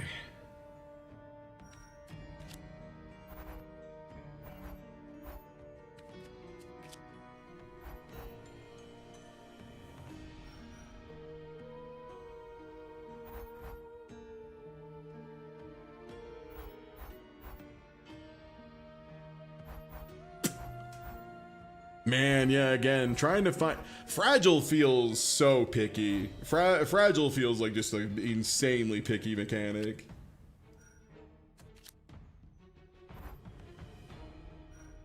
Okay, so I think that will set off the Fragile at least. We will get... No! I didn't click that one! Oh, man, it just decided to click the wrong thing in time. You saw where my mouse was hovering when I clicked it. Why would you prioritize that one? Oh, man.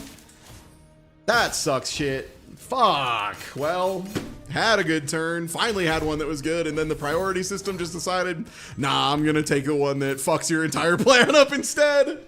That's cool, man. That's cool. That's cool. That's what I get for trusting the planner. That's on me. Is this discard a card again? Okay. Yeah, it was a... Man, yeah, I wonder if beta 2 they just like turned everything up to 1,000.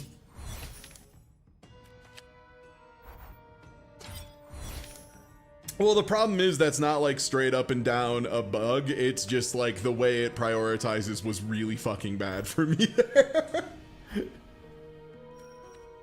It may in fact be doing the behavior it expects to do. It just so happens that that behavior was really fucking bad in that situation.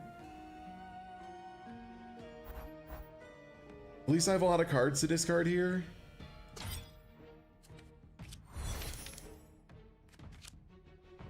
Oh, this won't be in the region though, will it? No. That's so sad.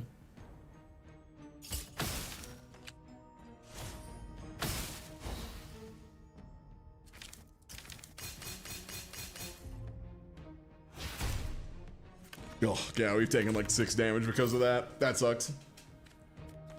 In a game where life is quite at a premium, that is a big bummer for sure. Play lethal. Okay. Yeah, I mean the thing that I think why it shouldn't have done that is because the thing I clicked was its quote-unquote spread region. It was not where the sigil was, it's where the sigil would end up after it was played and had spread. So I don't think that should have been a valid place to click for that card. I don't think it should let me click the theoretical spread tiles to play it. I should only be able to click the actual sigil itself. Nice. Nice. Nice. Yeah. Like 14 damage is pretty good. Exhausting a card in my hand isn't incredible. This one feels like it should be play, deal 14 damage, exhaust a card in your hand, draw a card. Like if it was a looter, or that wouldn't even be a looter, right? That would be a rummager where you throw away a card and then get to draw a card. Then this would be fire. This would be so good. Yo, what's good, Ellie Zodiac?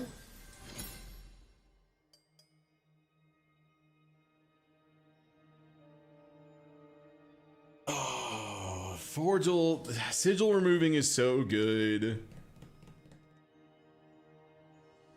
Last time the forbidden card was horrible and literally kind of lost us the game. Been playing Lies of P? Nice. That game seems neat.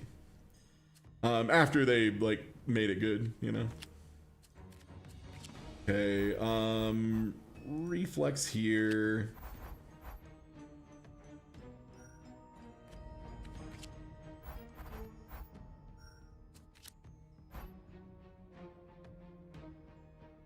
Okay, so I want that there. Nope. The planning system could use some work.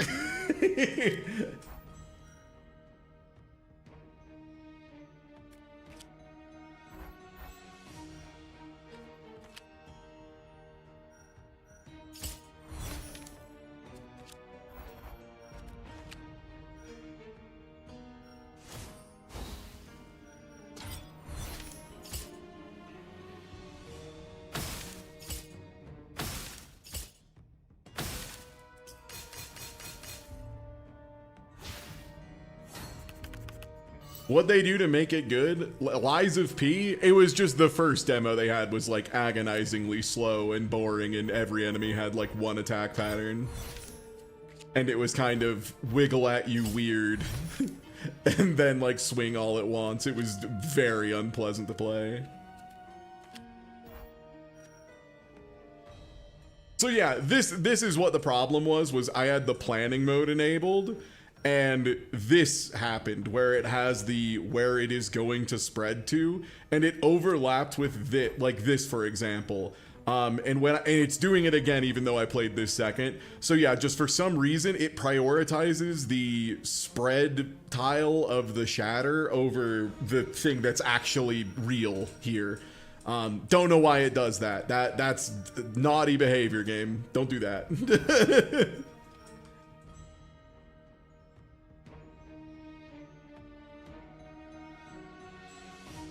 Yeah, it just seems to prioritize the spread tiles, which I no idea why it would do that. You got me on that one for sure.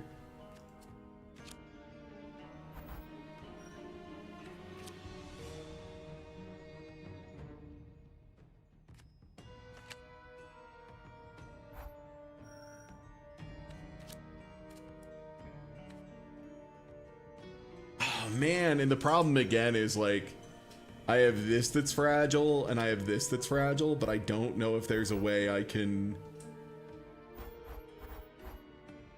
get that to trigger even with the guard I have on deck. I guess I can get one of them to vanish, so that's good. But then nothing fits in there.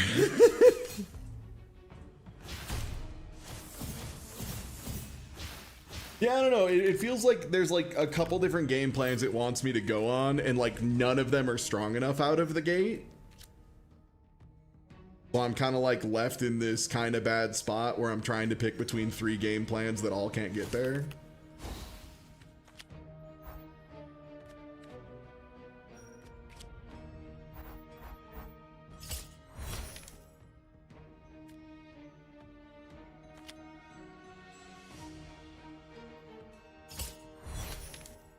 Okay, full block is good.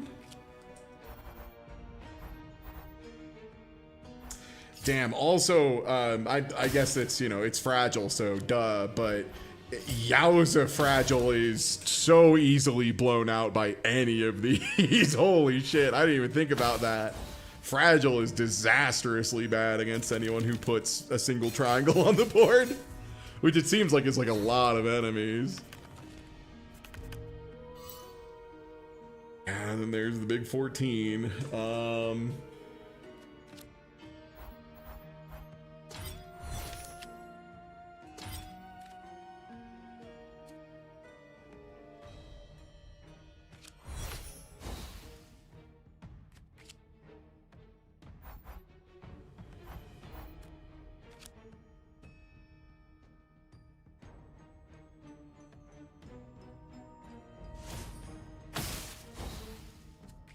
Well, it's less about difficulty and more about consistency, right? Like one of the big things in card games, and this is one of the things you learn when you do like a million Ascension runs in Slay the Spire 1 and 2, is first couple runs of the character can be a little awkward because some of the synergy cards that the archetypes are unlocked the first couple. Yeah, I hate that shit. I'll be straight up with you. I hate that shit. I think if you want to have plans unlock, have them be functional from the word go, and have like unlock maybe more powerful pieces or more having stuff be. It's like having plans that don't come together, and like the only way you know that is by trying them and having them not come together, and then you like unlock pieces later after you've already decided that plan probably isn't very good is rough, if that makes sense. Yeah, like it feels like you're gating off the bread and butter in a way that's kind of unpleasant. Yeah, like you've kind of just described a situation where like I don't get to play for the first couple playthroughs, and it's just for the crime of not knowing which plans aren't actually ready at release, which is, that's kind of shit. That's kind of no good. Yeah, that's also, that does match what I'm feeling, and that's just no good. Because it does feel like I'm just like missing a bunch of pieces to make these basic plans function. And now I'm hearing from the dev that yes, I am in fact just missing core pieces to make these game plans function. I would definitely work on that. Anytime I run into a Slay the Spire mod that does that, I just unlock them all from the start. Yeah, honestly, Slyo, like if that was an option, if I did have a button that just said unlock all cards for this class, after playing 3 or 4 runs of this at release, I would press that button immediately. Wouldn't even think twice. would slam it so hard, so fast. Because yeah, I do feel like I'm playing with a hand tied behind my back, which... That's the whole thing with gating powerful stuff, right? Is it's like, I get the compulsion to want to like save the cool bombastic cards for like, once you've played a bit, but also it's a card game and it needs to be fun. It needs to be fun from the word go. So like, if your card game starts, like, Pauper is a really cool format because you understand how crazy the rest of the card games can be. So like pulling in those incremental value engines is like very satisfying.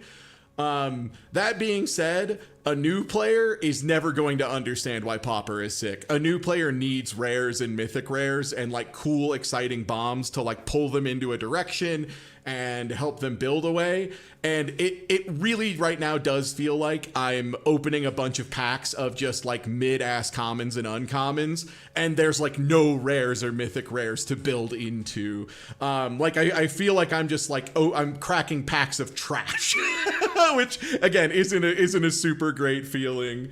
Yeah, I was gonna say like I would gate based on complexity over like strength, because it really does feel like just playing with draft chaff, which is, you know, it can be fun when you're doing it with friends and that's like the agreed upon condition, but for a PvE game, not what I would choose to do. In fact, I might see if I can just cheat engine and get every card unlocked, because that does sound like a notably more fun version of this game. Now that you've like put that thought in my head, Jens, I'm like, yeah, man, maybe I do just do that. Because yeah, right now I'm mostly like disappointed and frustrated in how bad the opening cards feel.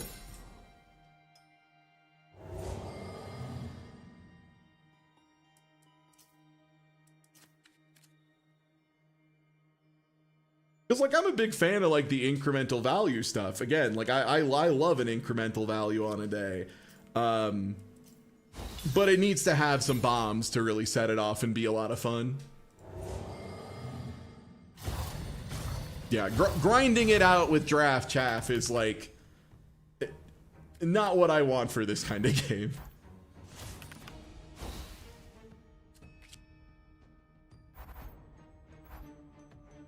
Okay, so we can full block 6 damage here.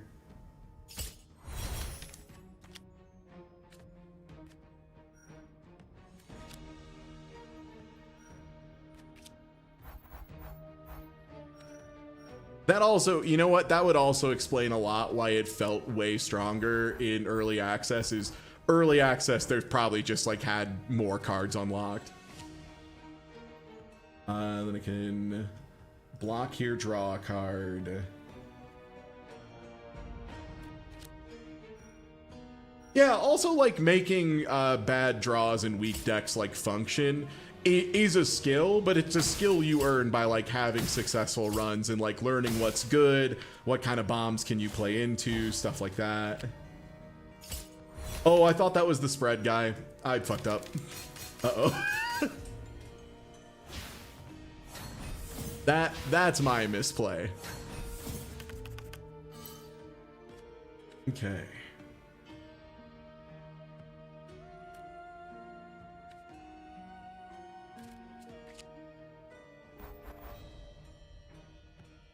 I'm presuming in Webbed is a card I have to play immediately. In Webbed.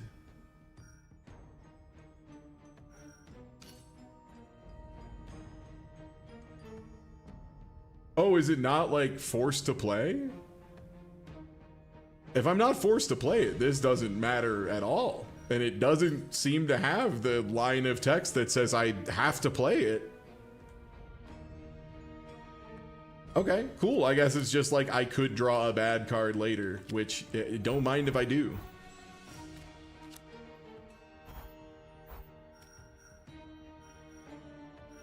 Yeah, wow. Let me see if I can, maybe if I plan these in the other order. No, that's so fucking weird. So no matter what order I play them in, it prioritizes the spread tiles of shadow. That is so the opposite of how I would want that behavior to work. Okay, that's hey, good to know.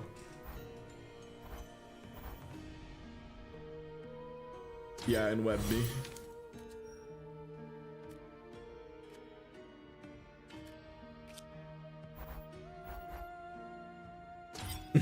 Oh no,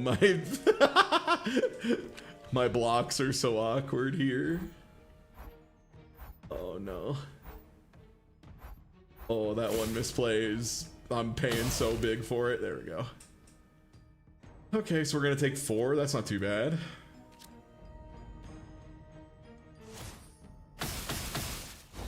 Yeah, so far, Chowerlance, I'm feeling like the demo was the better version of this game right now. The opening cards they give you are kind of feel bad pathetic.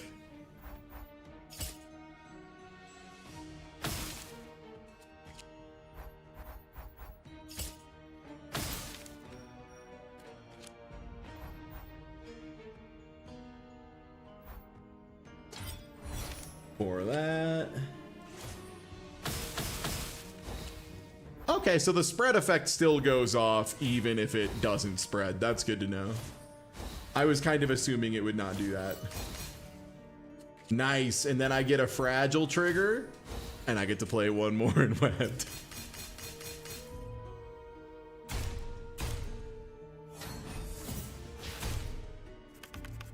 Yeah, like, again, I'm not, like, terrible at card games, to say the least, right? Like, anyone who's been around long enough knows your boy plays cards. This does just feel like it was largely unwinnable.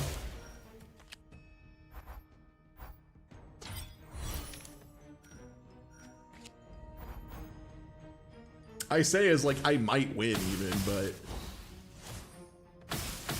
it does not feel great.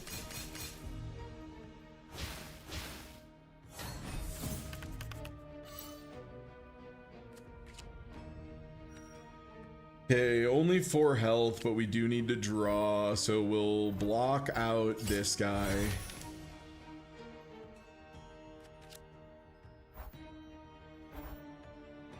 Well, I mean, the way I would put it is just like, if I was actually allowed to, like, fully choose what cards I draft, would I ever take these cards? And the answer is absolutely not. For so many of them, the answer is snowball's chance in hell. These would not be in the blessed 23. These would be card number 45. Unplugging a controller thing real quick. Okay, sick. I mean, I really do need draw to get stuff done, but I also don't have enough space.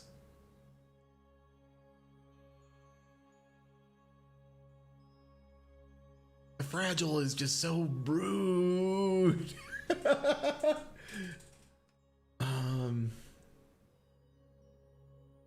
Equal to its region's shield amount. This seems like it'd be very good if I can get it to work right. And yeah, again, it's no choice. It's heal. I have to take heal.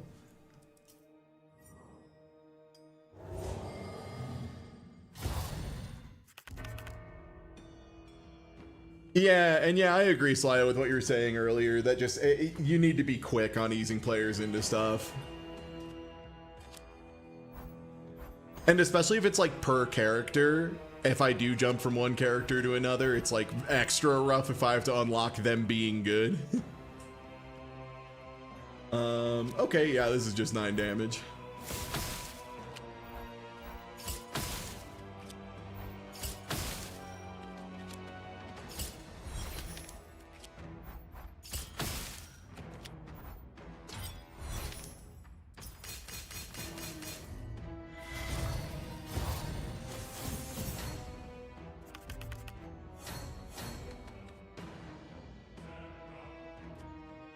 Okay, so the idea here is I somehow play Armor Fall into a region that has a lot of armor on it. So I guess first things first is I want to Thought Rupture to see if I draw more defense, and I do. So it probably looks something like this. That looks right to me. Start with the one that draws a card. Would you like additional moons? I would. More than you know. Okay, so this should be 20 damage to everything. Wait, what? Deal damage to each enemy. Man, Each means each. Fuck. Each means each. That makes that card so much less exciting. Fuck. I was like, finally, a rare I can build into. Regrettably, it doesn't mean each. That sucks. That sucks, man. Yeah, equal to its region shield. And then it says deals that damage to each enemy. You're not gonna actually me out of this shit. Here, let's read it together. Play, deal damage to each enemy equal to its region shield amount. So it did equal to its shield amount to each enemy. Yeah, if it wants to be the enemy its region it is, it should say deal damage to the enemy like in this region equal to the region shield amount. Yeah, because it says deal damage to each enemy equal to its, because this to me means deal damage to each enemy, comma, equal to its region shield amount. And it does not do that. It deals damage to the one in the region and that's it. Each is, unless there's a part where they can have 17 enemies in one region, thinks. Yeah, equal to that enemy's shield. Again, Cheshire Gleam, you can argue this till you're blue in the face. I do not think that reads correctly. And I've been playing Magic for like 30 fucking years. So like I have a decent idea.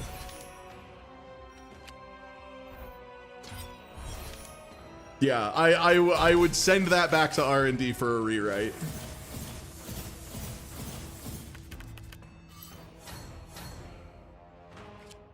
Yeah, currently my feeling is I liked this game's demo a lot more than the full release. And it feels like it's mostly because the starting deck is really bad.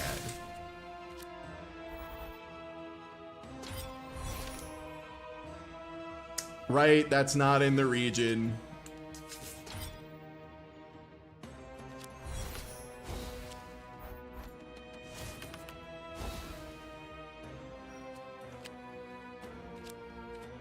There a way I can play this and also reflex? No.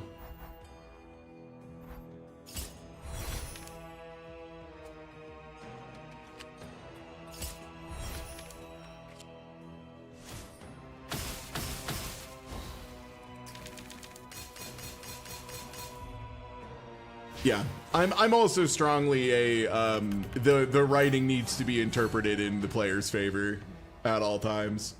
Yeah, you don't get a lot of time to fix your deck before the game pulls out the knives. That's a good way to put it. You kind of do rely on your base deck a lot.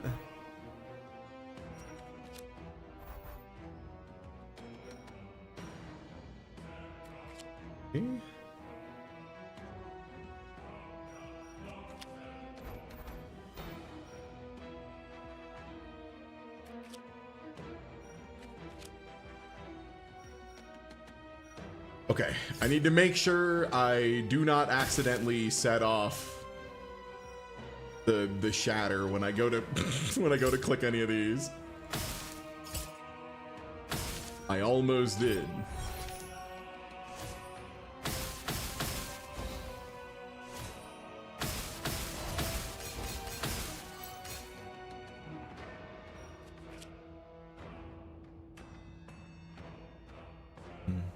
Yeah, I'll just take up one of its slots.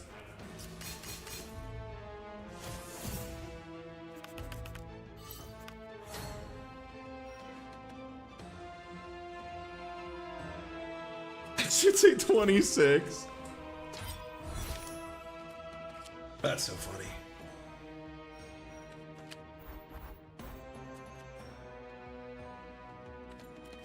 Yeah, so I can play this here.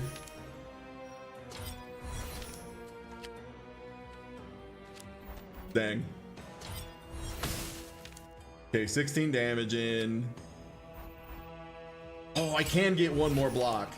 Oh, wait, that's not in the I'm so dumb. Fuck.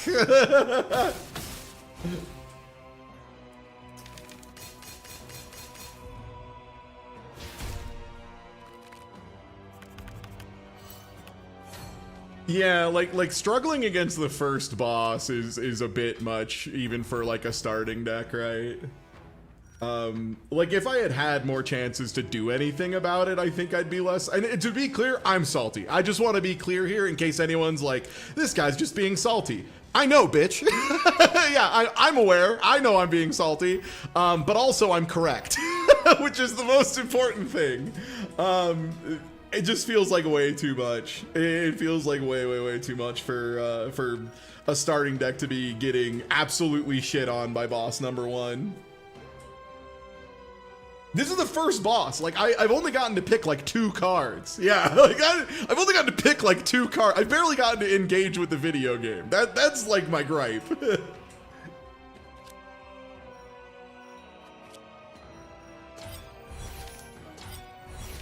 I would love to have more of a chance to play before I get absolutely fucking twerked on.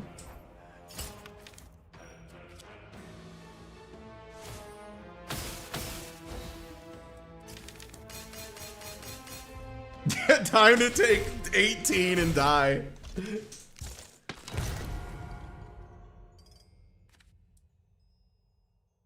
Yeah, and again, these are the cool ones. I think that's all I'm gonna do for runs today. I just wanted to try this game out a little bit and show it a little bit. It's a little unfortunate that it is currently in such a deeply I guess not even overtuned, just undertuned starter decks. The starter decks are just horrible. I would love to see this game with the decks being a little more like acceptable from the word go. I think you should be able to win with the starter deck. It should be hard, but you should be able to win with the starter deck. And I feel like it would take multiple miracles back to back to make that happen. But yeah, hey, I'll just chill out. I'll look into it eventually. Yeah, if there is a cheat code, I'll take it. Probably for off stream, but yeah, I will accept that. Because yeah, I do think it seems like the game would be notably better if I wish I could just like unlock half the cards, right? Like I wish I could get everybody up to a place where they can consistently win. Are there ascensions? I guess that's like the other question, because like if there are ascensions, then I truly don't know why this first one is so deeply overtuned.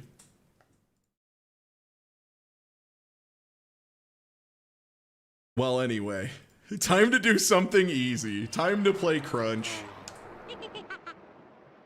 Oh, I have to replug it in.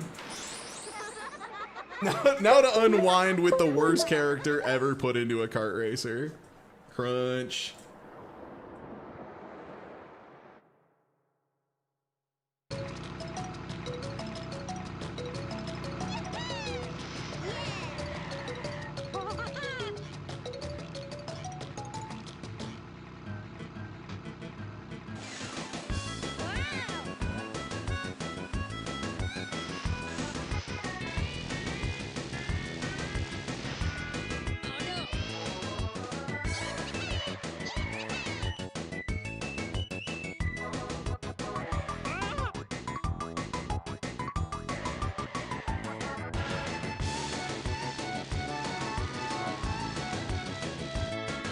All right, let me let people know that we're swapping over to the shit they crave. I know what you little freaks want.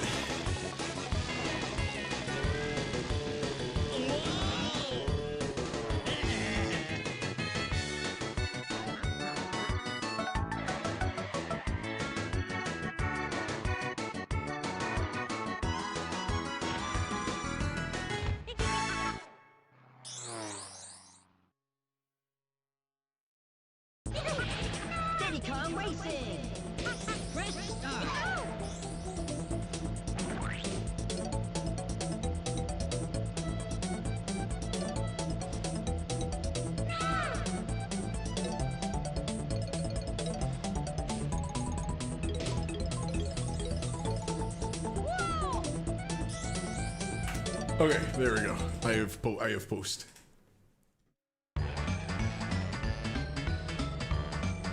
Console enabled, save data, unlock all mastery. Okay. Yeah, hey, no problem. Like I said, I really liked the game during the demo, and I think it's still really neat, but I think the design philosophy of the game being unwinnable or like borderline unwinnable with the starter decks is like, that's not fun. that's not a fun way to play a game.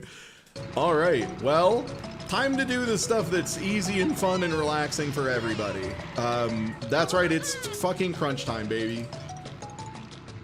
Maybe. Once I get my controller correctly mapped. It has indeed decided to slip me over a slot. Then analog, left stick. Baba booey.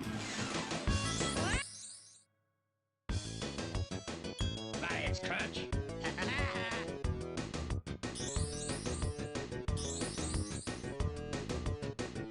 I opened the wrong emulator. One sec. One sec, hold on. I think it's supposed to be this one.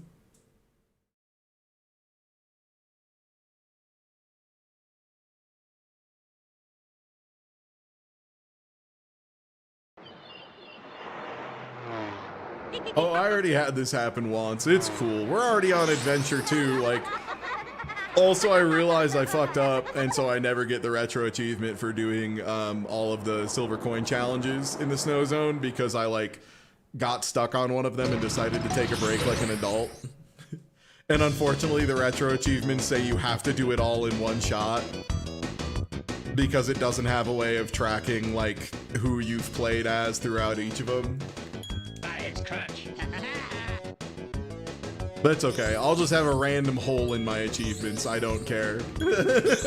Whatever.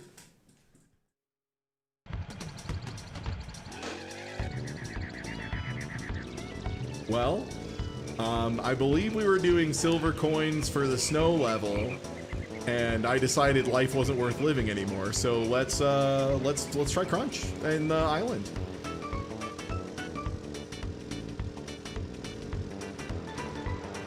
Yeah, it's kind of the retro achievements mindset, unfortunately, of never trusting the players, which I think is a little bit silly considering everybody at Retro Achievements has signed up to do retro achievements voluntarily, so I think it would be okay to be a little less strict on the players. If they wanted to deceive you, they simply would not be doing retro achievements. Whale Bay.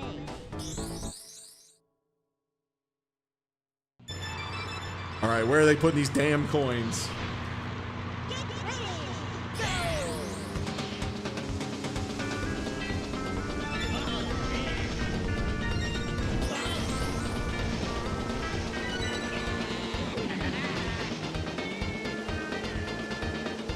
Oh, that one is so far out there, huh?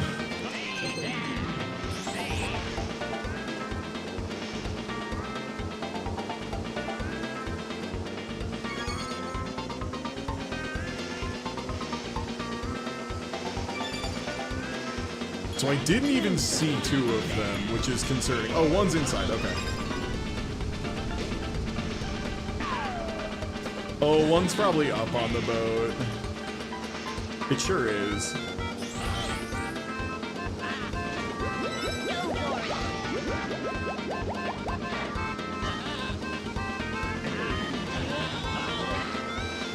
No, Crunch is horrible in all of them.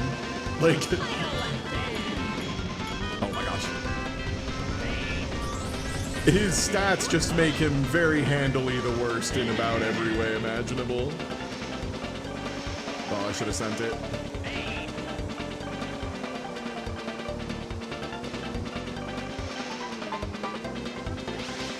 Okay, 4th place with all the coins is like a pretty good start.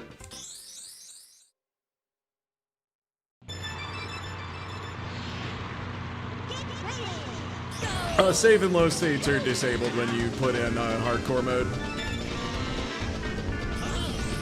Crunch, why did you stop?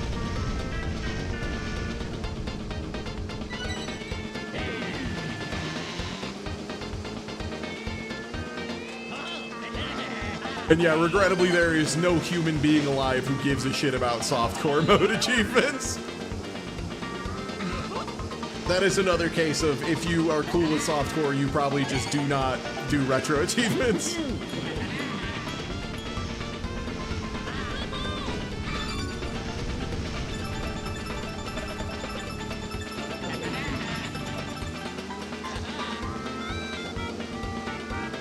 See if we can hop into it.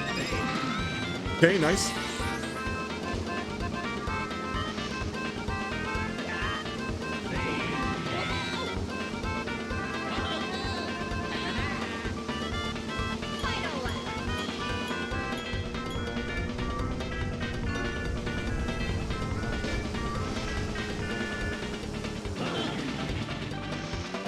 Oh, the whale's gonna fuck me, isn't it? No! Nice!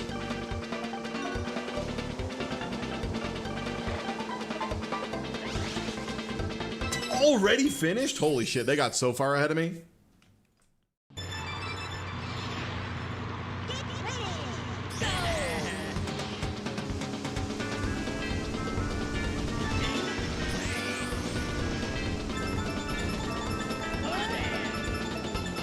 I didn't hit that booster. Oof. Okay, we'll start it over.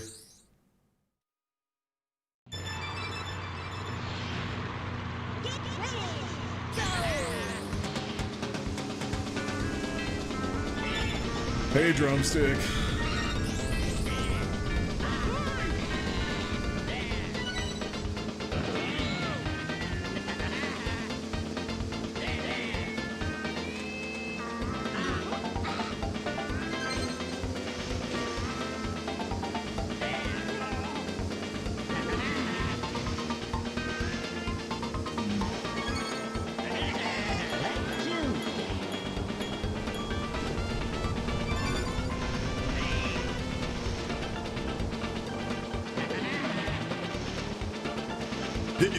This is the nightmare coin, dude. This coin is so bad. Holy shit.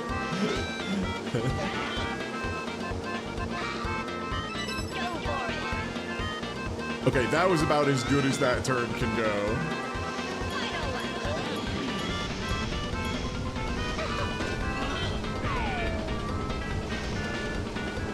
Is that drumstick a trillion miles ahead? It sure is.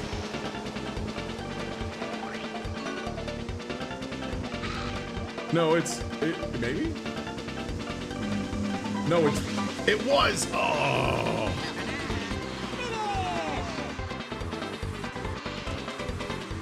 All right, this is the one course where maybe drumstick's gonna be a pain in the ass.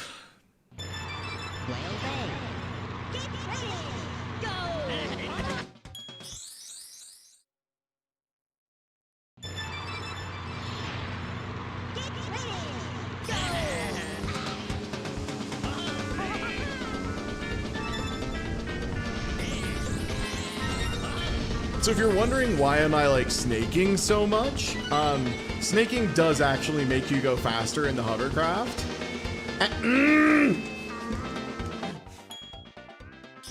Allegedly, this character is the heaviest character in the game. Did you know that?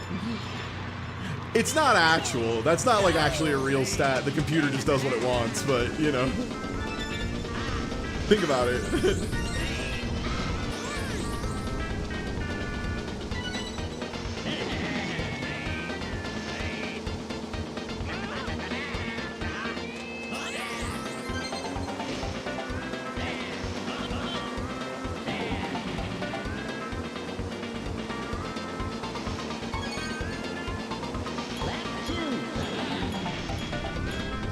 Oh, I already did the outside one.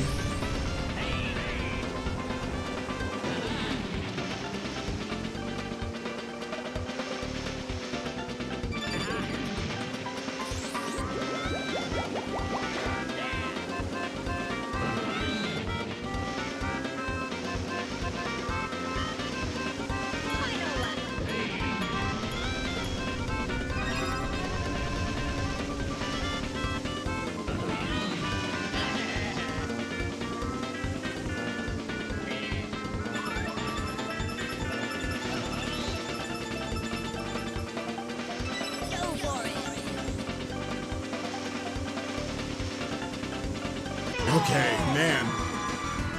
Tough one. Yeah, the banana count is what I was like trying to lean into there.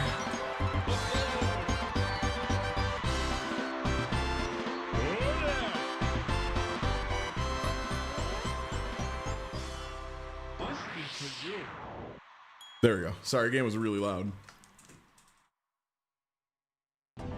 I was playing literally anything else before Diddy Kong Racing.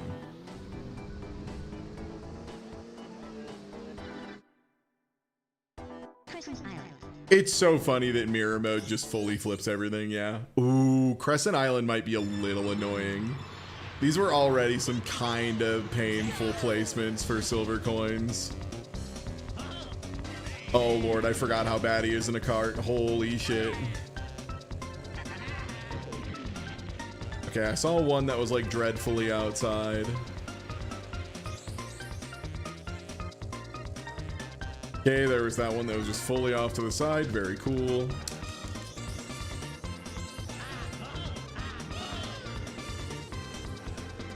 There wasn't one up top. That's very interesting.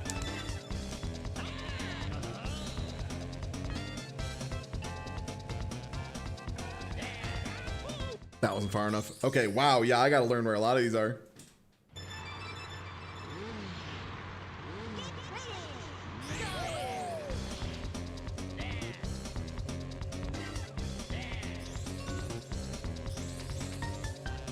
Okay, one's like right on the inside wall there. Okay, this one at least gives me a couple bananas early.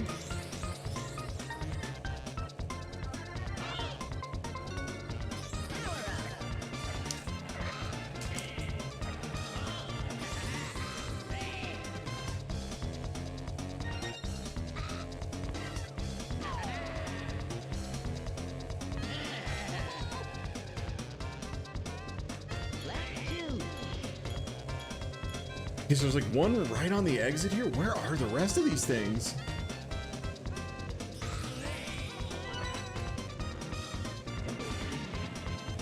Like one on the inside? No. I'm just still missing like 5 coins. Oh my gosh. Okay, yeah, 'cause there's one here. Okay, I guess it's explore. Bro. You can't be serious with that.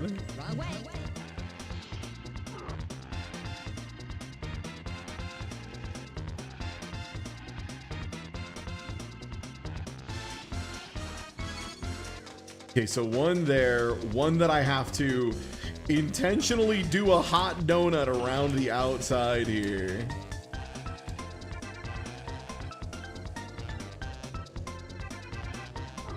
Is there one like over here?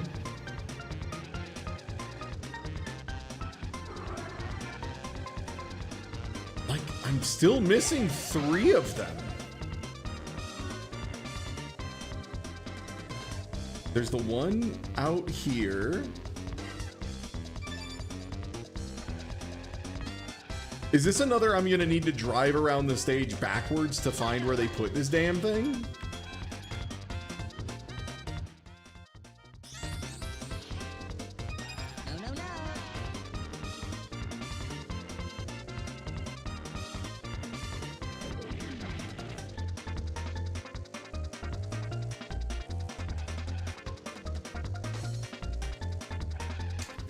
Yeah, like where is... Holy shit. Just in the middle of nowhere. Oh man, this stage is gonna be the worst one, huh?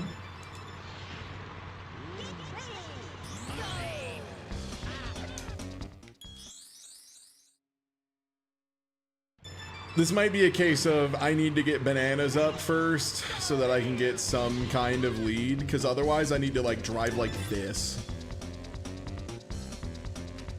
Which, I don't know, maybe preferable.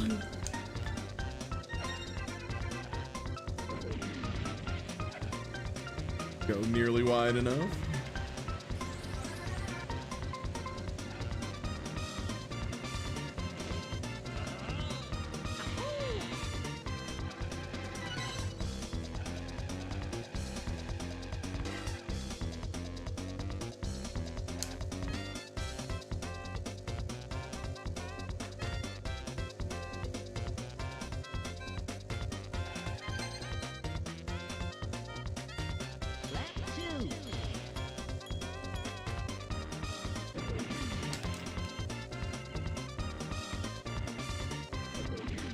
Okay, so I just need to go straight off that boost pad And that puts me roughly in line with this guy.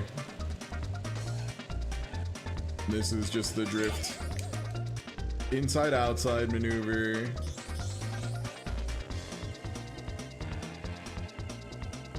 Where's the other one I'm forgetting? Where was the other one? Man, this level's rough.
Oh, I missed the damn booster. Okay, mashing the accelerator to get a little bit more speed. Using every ounce of tech in my body. I'm missing so many coins. I don't remember which ones I didn't get. Man, this is tough because you have to remember like which coins you didn't get because you can't see fucking any of them from the damn path.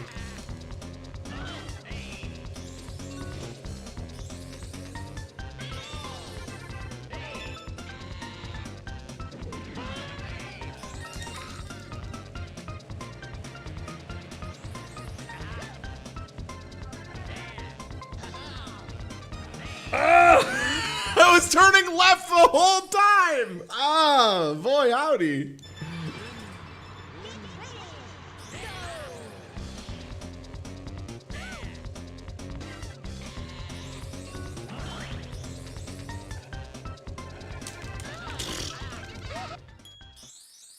Oh, man.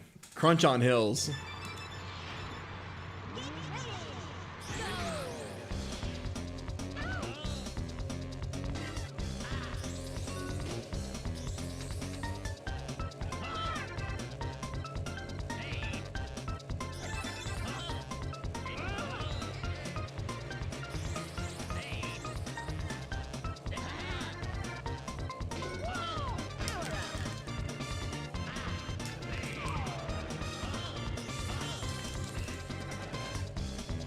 Honestly, good on him for getting in the way. Getting in the way of me getting bananas. God forbid I get anything. Right, I have to get the coin that's just fully off the start still.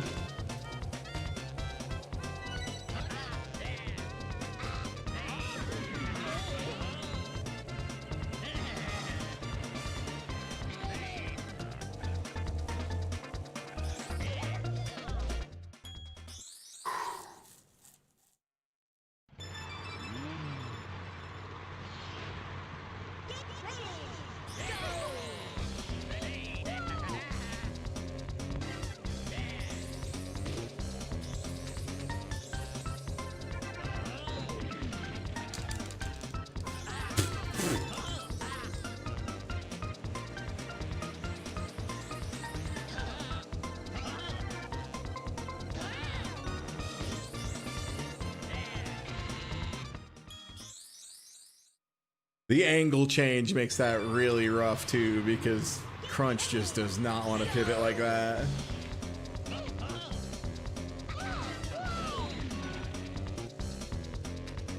I think I remember Dan saying this level made him put it down for the day. And I'm seeing why pretty immediately.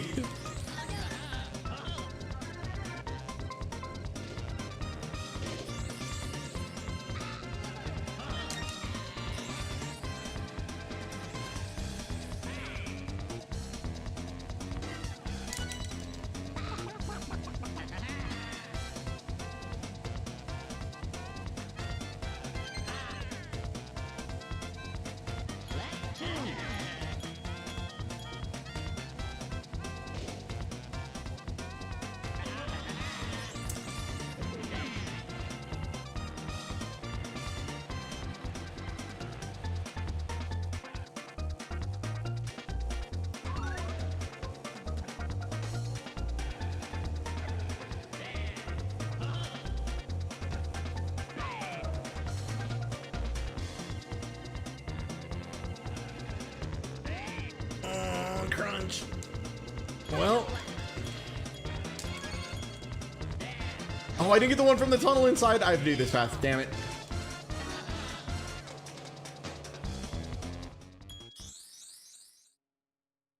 You try to turn right, and he just hops over hills and just doesn't even get close. Oh, I thought I had that. If I can get this one that way, that would help a lot. If I just slam it to the...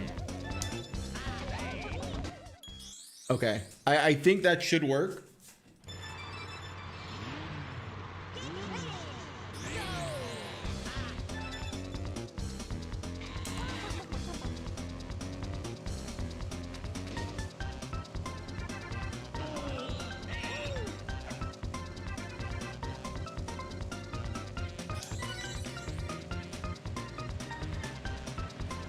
Damn, bananas take so long to respawn, huh?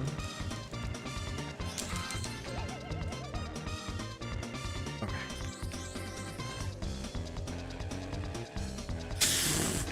Turn radius so bad, he can't even get it. He just whips past it. Oh, it's so crazy.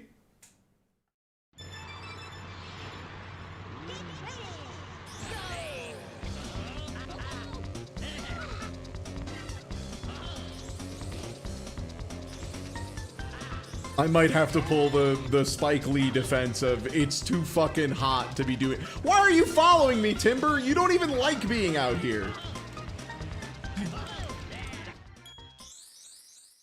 He got a little stuck to a wall.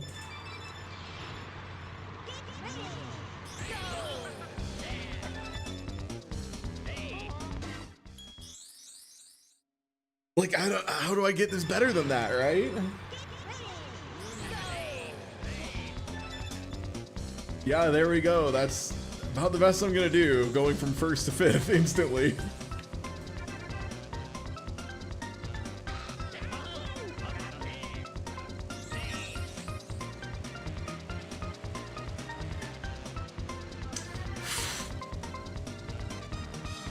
I got the geometry decided to inherit me. The hardest turn he can do. It's the hardest turn he can do. He can turn harder than that, please.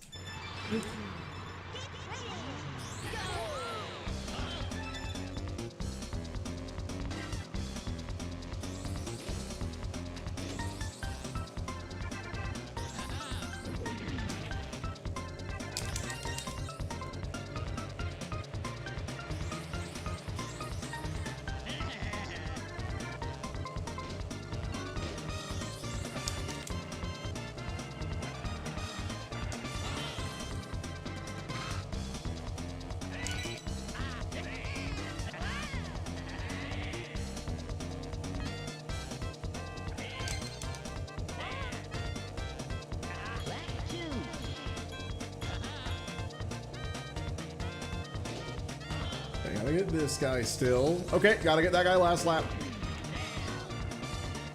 Sucks to suck, I guess.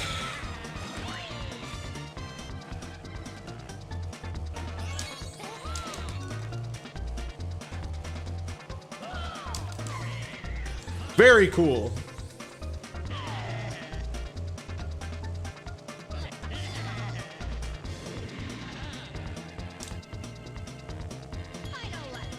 Okay, so I've got to get this one.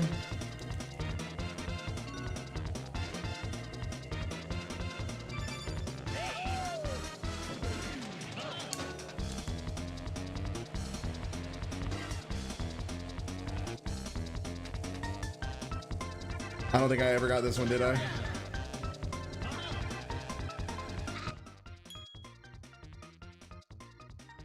Oh, okay, one more. One more.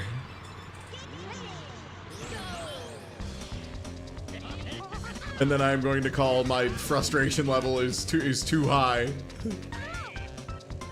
And I will not improve by playing. I will simply get madder and then never play Krunch again, and that is not the future we want. When his wheels gently sidle into the geometry, I think that's when I get the maddest.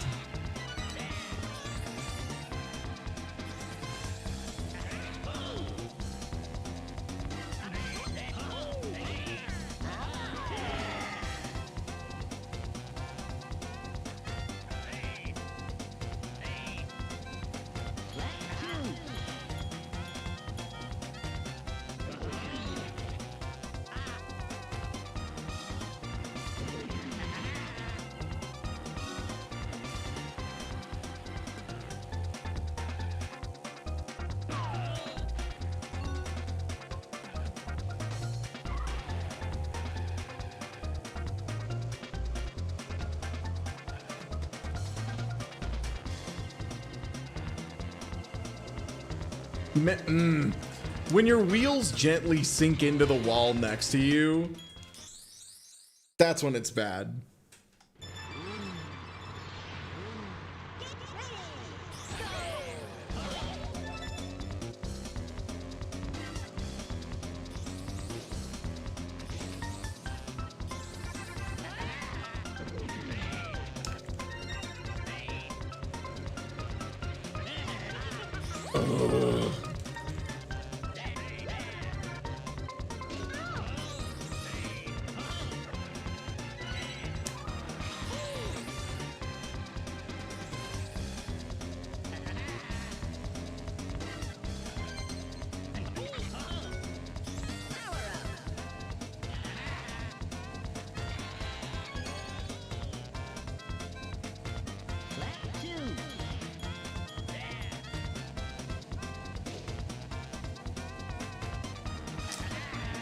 Fucking man, when the computers get in your way, that is really when it's just like, buddy, what do you want me to do? I can only do so much. I'm goated with the sauce. I'm not a miracle worker.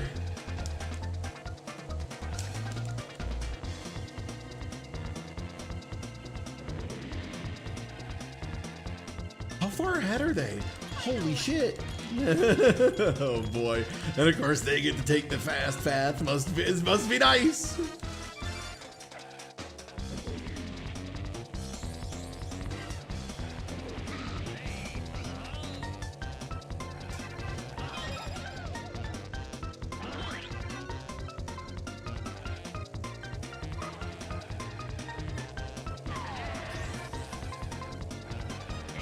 Wasn't it like over here? Where was the last coin? I thought it was over here.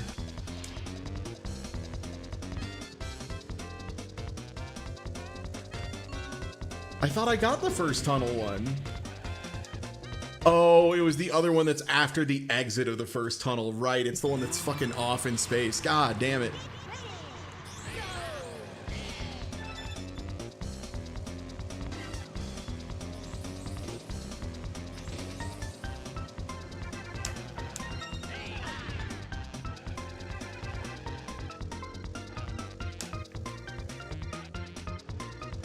Yeah, out here.